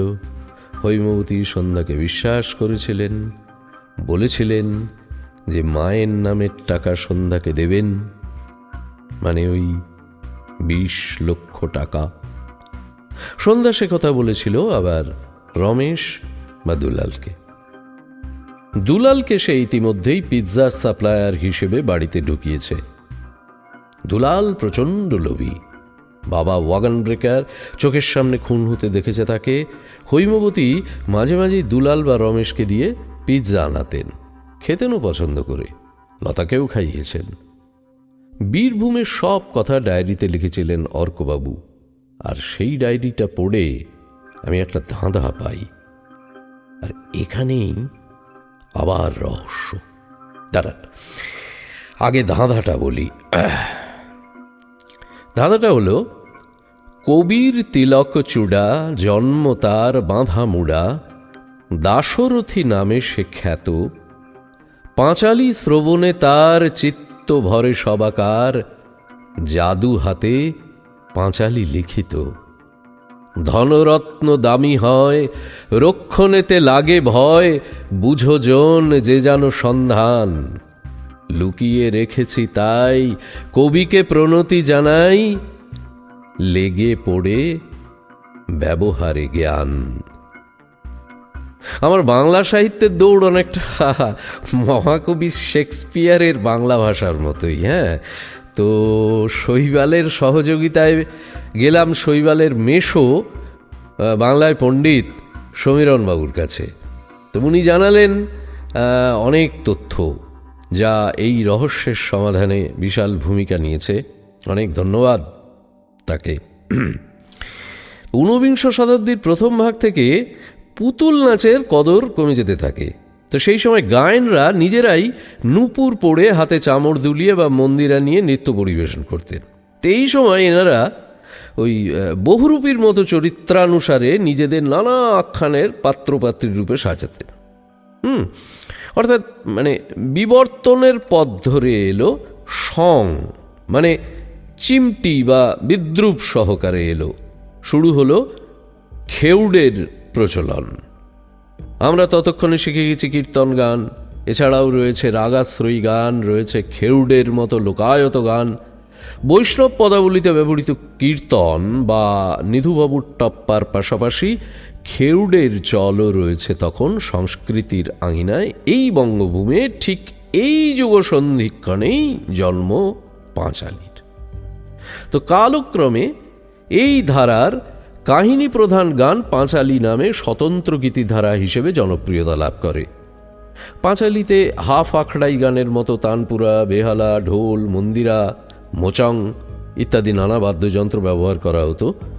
তো এই সময় অনেক কবিয়াল পাঁচালি গান রচনায় হাত দেন, আর তার ফলে কবি গানের কিছু বিশিষ্ট ধারা পাঁচালিতে যুক্ত হয়। এই ধারার অন্যতম পাঁচালি রচয়িতা ছিলেন দাশরথী রায়। সেটা ওই 1806 থেকে 1857 খ্রিস্টাব্দ, এই হচ্ছে সময়কাল আর কি। তো বিখ্যাত শ্যামাসঙ্গীত শিল্পী পান্নালাল ভট্টাচার্যের সেই বিখ্যাত গানটার কথা যদি স্মরণ করি, ওই দোষ কারো নয় গো মা, আমি সখাত সলিলে ডুবে মরি, শ্যামা দোষ কারো নয় গো মা। অনেকেই ভাবেন, অনেকে জানেনও যে এটি রামপ্রসাদী গান। না, সম্পূর্ণ ভুল। এই গানটির রচয়িতা হলেন দাশরথী রায়। বর্ধমানের কাটোয়ার কাছে বাঁধমুড়া গ্রামে উচ্চ বর্ণে বা বংশে জন্মেছিলেন দাশরথী রায় 1212 বঙ্গাব্দের মাঘ মাসে। এই বংশেই জন্মেছিলেন হৈমবতী। জীবদ্দশায় প্রায় 64টি পালা এবং 675টি গান রচনা করেছিলেন দাশরথী রায়। কলকাতা বিশ্ববিদ্যালয় থেকে 1957 সালে হরিমোহন মুখোপাধ্যায়ের দক্ষ সম্পাদনায় দাশরথীর 64টি পালার এক সুবৃহৎ সংকলন প্রকাশিত হয়েছিল। তিনি রামায়ণ, মহাভারত, শ্রীমদ্ ভাগবত, হরিবংশ, ব্রহ্মবৈবর্ত পুরাণ, বিষ্ণু পুরাণ, রাধাতন্ত্র, চৈতন্য চরিতামৃতের কাহিনী পাঁচালির ছন্দে লিপিবদ্ধ করেছিলেন। এছাড়া তিনি সমকালীন সামাজিক ঘটনাবলী যেমন বিধবা বিবাহ অবলম্বনেও পাঁচালি গান রচনা করেছিলেন। আজও গ্রাম বাংলার অনেক স্থানে লোকের মুখে দাশু রায়ের পাঁচালির গান শোনা যায়। ক্ষিপ্র চঞ্চল ছন্দ, অনুপ্রাসে ভরপুর বাকপটুত্ব তার এই প্রসিদ্ধির মূলে। যাই হোক, অনেকগুলো কথা বললাম যেটার সাথে হয়তো ইতিহাসেরই সম্পর্ক বেশি। আসলে ওনার কাছ থেকে জানা সব তথ্যগুলো একটু এই সূত্রে ঝালিয়েও নেওয়া গেল, আপনাদেরও জানিয়ে দিলাম। তো ফিরে আসি আবার মূল সূত্রে। দাশরথী রায়ের দুটো অপ্রকাশিত পাঁচালি হৈমবতী উত্তরাধিকার সূত্রে পান। অর্কবাবুও জানতেন, তার সূত্র দিয়ে গেছেন তিনি ডায়েরিতে। বর্তমানে পাঁচালি দুটির মূল্য কিন্তু অনেক। আমি পড়ে দেখেছি, একটি মথুরা বিজয়, অন্যটি চৈতন্যের শেষ সময়ের ওপর, যার ঐতিহাসিক মূল্য কিন্তু অনেক। সন্ধ্যাকে একদিন গল্পচ্ছলে সে কথা বলে ফেলেছিলেন হৈমবতী। বিরাট ভুল। সন্ধ্যা সে কথা জানায় রমেশ বাদুলালকে। রমেশ পাঁচালি কি বা তার দাম কত সেটা জানত না। হ্যাঁ, এইবার আসরে নামে দীনেশ ট্যান্ডন, যার কালো টাকার বিশাল সাম্রাজ্য। পুরনো জিনিস বা দুষ্প্রাপ্য জিনিসের বিক্রি হলো তার মূল ব্যবসা, দ্যাট ইজ অ্যান্টিক বিজনেস। বাইরের পার্টিকে চড়া দামে, মানে ফরেনারদের দেশের সম্পত্তি তিনি বিক্রি করেন প্রচুর পয়সার বিনিময়ে। রমেশ পুঁথি আছে বলে দীনেশের সঙ্গে যোগাযোগ করে। দীনেশ জানায় যে তাকে এনে দিলে উপযুক্ত দাম পাবে। রমেশ ওরফে দুলাল পিৎজা বিক্রির ছলে হৈমবতী দেবীর কাছে চলে আসে। ব্রিজমোহন আর মোহনলালকে কায়দা করে সরিয়ে দিয়েছিল। এবার আসবো ঘোষবাবুর কথায়। ঘোষবাবু যে ফার্মে কাজ করেন সেটা আসলে দীনেশ ট্যান্ডনের। ঘোষবাবুর দেনায় জর্জরিত অবস্থা, কারণ জুয়া। দীনেশ ঘোষবাবুকে হৈমবতীর কাছে দুষ্প্রাপ্য পুঁথি আছে সেই কথা বলে। প্রথমে সিসিটিভি খারাপ করে দেন ঘোষবাবু। দীনেশ আরও জানায় যে সে লোক লাগিয়েছে, কাজ নির্বিঘ্নে হলে ঘোষবাবুকেও দীনেশ টাকা দেবে। এদিকে হৈমবতী বাথরুমে থাকার সময় সন্ধ্যা একদিন আলমারি বা শেলফ খোলার চেষ্টা করছিল। হঠাৎ সেটা দেখে ফেলে হৈমবতী এবং তিনি ভীষণ ক্রুদ্ধ হন এবং সন্ধ্যাকে অপমান করেন, বলেন যে তাকে কোনো সাহায্য তিনি করবেন না এবং অরিত্রকে জানাবেন সন্ধ্যার ব্যাপারে। সন্ধ্যা মাঝে মাঝে গল্প করতেও আসত। তো সেদিন সন্ধ্যা চলে যায়, রমেশকে সব খুলে বলে। পরের দিনই রমেশ হৈমবতীর কাছে পিৎজা বিক্রি হয়নি বলে পিৎজা কেনার অনুরোধ করলে হৈমবতী দেবী দয়াপরবশ হয়ে তাকে আসতে বলেন। ফ্ল্যাটে ঢুকে রমেশ পিৎজা অফার করলে হৈমবতী দেবী প্রথমে খেতে না চাইলেও জোরাজুরিতে খান। তীব্র ঘুমের ওষুধে তিনি যখন আচ্ছন্ন, তখন রমেশ বা দুলাল সরাসরি পুঁথি বা পাঁচালি চায় এবং হৈমবতী রাজি না হলে ক্রোধে ও হতাশায় রান্নাঘরের কিচেন নাইফ দিয়ে তাকে হত্যা করে। হাতে গ্লাভস ডেলিভারি বয়দের থাকেই, ব্যাগে রেনকোটও নিয়েই এসেছিল। যথাসম্ভব রক্ত পরিষ্কার করে রেনকোট আর ছুরি ব্যাগে নিয়ে সরে পড়ে। সরার সময় চটিটা যেটা রক্তমাখা ছিল সেটাকেও নিয়ে যায়। পরে যদিও সেটা সে ফেলে দিয়েছিল নর্দমা বা জঞ্জাল ফেলার জায়গায়, তাই তারপর ফ্ল্যাটের বাইরে রাখা বাইকে করে পালায়, নিজের আর সন্ধ্যার সিম নষ্ট করে দেয় এবং নতুন বেলেঘাটার বস্তিতে চলে আসে সন্ধ্যাকে নিয়ে। ট্যান্ডন যখন দেখে যে কাজ হলো না, তখন ঘোষবাবুকে সব বলে। ফ্ল্যাটের ওয়েলফেয়ার অর্গানাইজেশনের সেক্রেটারি হওয়ার সুবাদে এক সেট মাস্টার কি তার কাছে থাকত। আমার টোপে অরিত্রবাবু চলে গেলে মরিয়া ঘোষবাবু নিজেই পুঁথি মানে ওই পাঁচালি হাতানোর চেষ্টা করেন এবং আমাদের হাতে ধরা পড়েন। এই হলো আমার সোর্স আর সন্ধ্যার জবানবন্দি এবং আমার অনুমানের ফল। কিন্তু স্যার, পুঁথি মানে পাঁচালিটা কোথায়? মূর্খরা সিন্ধুকে গুপ্তধন খোঁজে শৈবাল। সবার চোখের সামনে হৈমবতী দেবী নিজেদের জয়েন্ট ছবি 15x10 যেটা বাড়িতে বাঁধিয়েছিলেন তার মধ্যে ভরে দেওয়ালে টানিয়ে রেখেছিলেন। অরিত্রবাবু, আমি দুঃখিত আপনার মা বাবার ছবিটা আমি নষ্ট করেছি। এই ব্রাউন এনভেলপের মধ্যে দাশরথী রায়ের দুটি অপ্রকাশিত পাঁচালি রয়েছে, যার দাম বর্তমানে 50 লক্ষ টাকা হলেও অবাক হব না। সমীরণবাবুকে দেখিয়েছি আমি। অরিত্রবাবু চাইলে এটা মিউজিয়ামে বা জাতীয় গ্রন্থাগারে দিতে পারেন।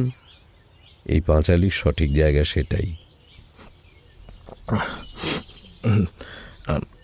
আপনি যা বলবেন তাই করব। রথিন সোম উঠে দাঁড়িয়েছিলেন। তাহলে আমার কথাটি ফুরলো, নটে গাছটি মুড়লো। লতা, তোমার অরিত্র দাদাবাবুর রান্নাঘরে কফি আছে? হ্যাঁ, একটু কফি পাওয়া যাবে? বকবক করে তো মাথাটা একেবারে ধরে গেছে, দেখো। শকুন্তলা দেবী চুপচাপ সব শুনছিলেন। আমি ভালো কফি করতে পারি, মে আই? হ্যাঁ হ্যাঁ, শিওর শিওর, ওয়াই নট। ঘোষবাবু অকৃতজ্ঞ ও ভয়ঙ্কর পাপ করেছেন, তাই ঘোষবাবু কফি পাবেন না, আমরা সবাই কফি খাবো। হ্যাঁ, বাহ। আর অরিত্র সমীরণবাবুর সঙ্গে কথা বলে ওই পাঁচালি যথাযোগ্য স্থানে পাঠাবে। আপাতত এখন তা থাকবে সতর্ক প্রহরায় আমাদের হেফাজতে, কেমন?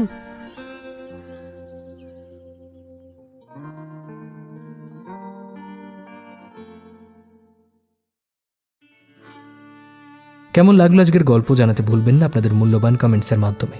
আর যদি খুব ভালো লেগে থাকে চ্যানেলটি সাবস্ক্রাইব করে পাশে থাকা বেল আইকনটি প্রেস করতে ভুলবেন না, তাতে আমরা যখনই নতুন কোনো ভিডিও আপলোড করব আপনাদের কাছে নোটিফিকেশন পৌঁছে যায়। আজকে আপনারা শুনছিলেন লেখক কৌশিক চট্টোপাধ্যায় রথিন সোম সিরিজের থেকে হৈমবতী হত্যা রহস্য। আজকের গল্পে যারা অভিনয় করেছেন তাদের ডিটেলস দেওয়া থাকবে ডেসক্রিপশন বক্সে। চেক আউট করতে ভুলবেন না। আজকের গল্প পাঠে এবং গল্পের সূত্রধার ছিলাম আমি সন্তু। শব্দ সংযোজন এবং আবহে দাস স্টুডিও। প্রচ্ছদ অলঙ্করণ সূর্য। গল্পের বেতার নাট্যরূপ দিয়েছে সুরজিৎ। সমগ্র পরিকল্পনা এবং পরিচালনায় আমি সন্তু। তবে আজকের জন্য এটুকুই। ফিরছি খুব তাড়াতাড়ি আরও একটি নতুন টান টান থ্রিলার গল্পের সঙ্গে। ততক্ষণ সঙ্গে থাকুন, শুনতে থাকুন আমাদের চ্যানেল রাজদেবী 2.0।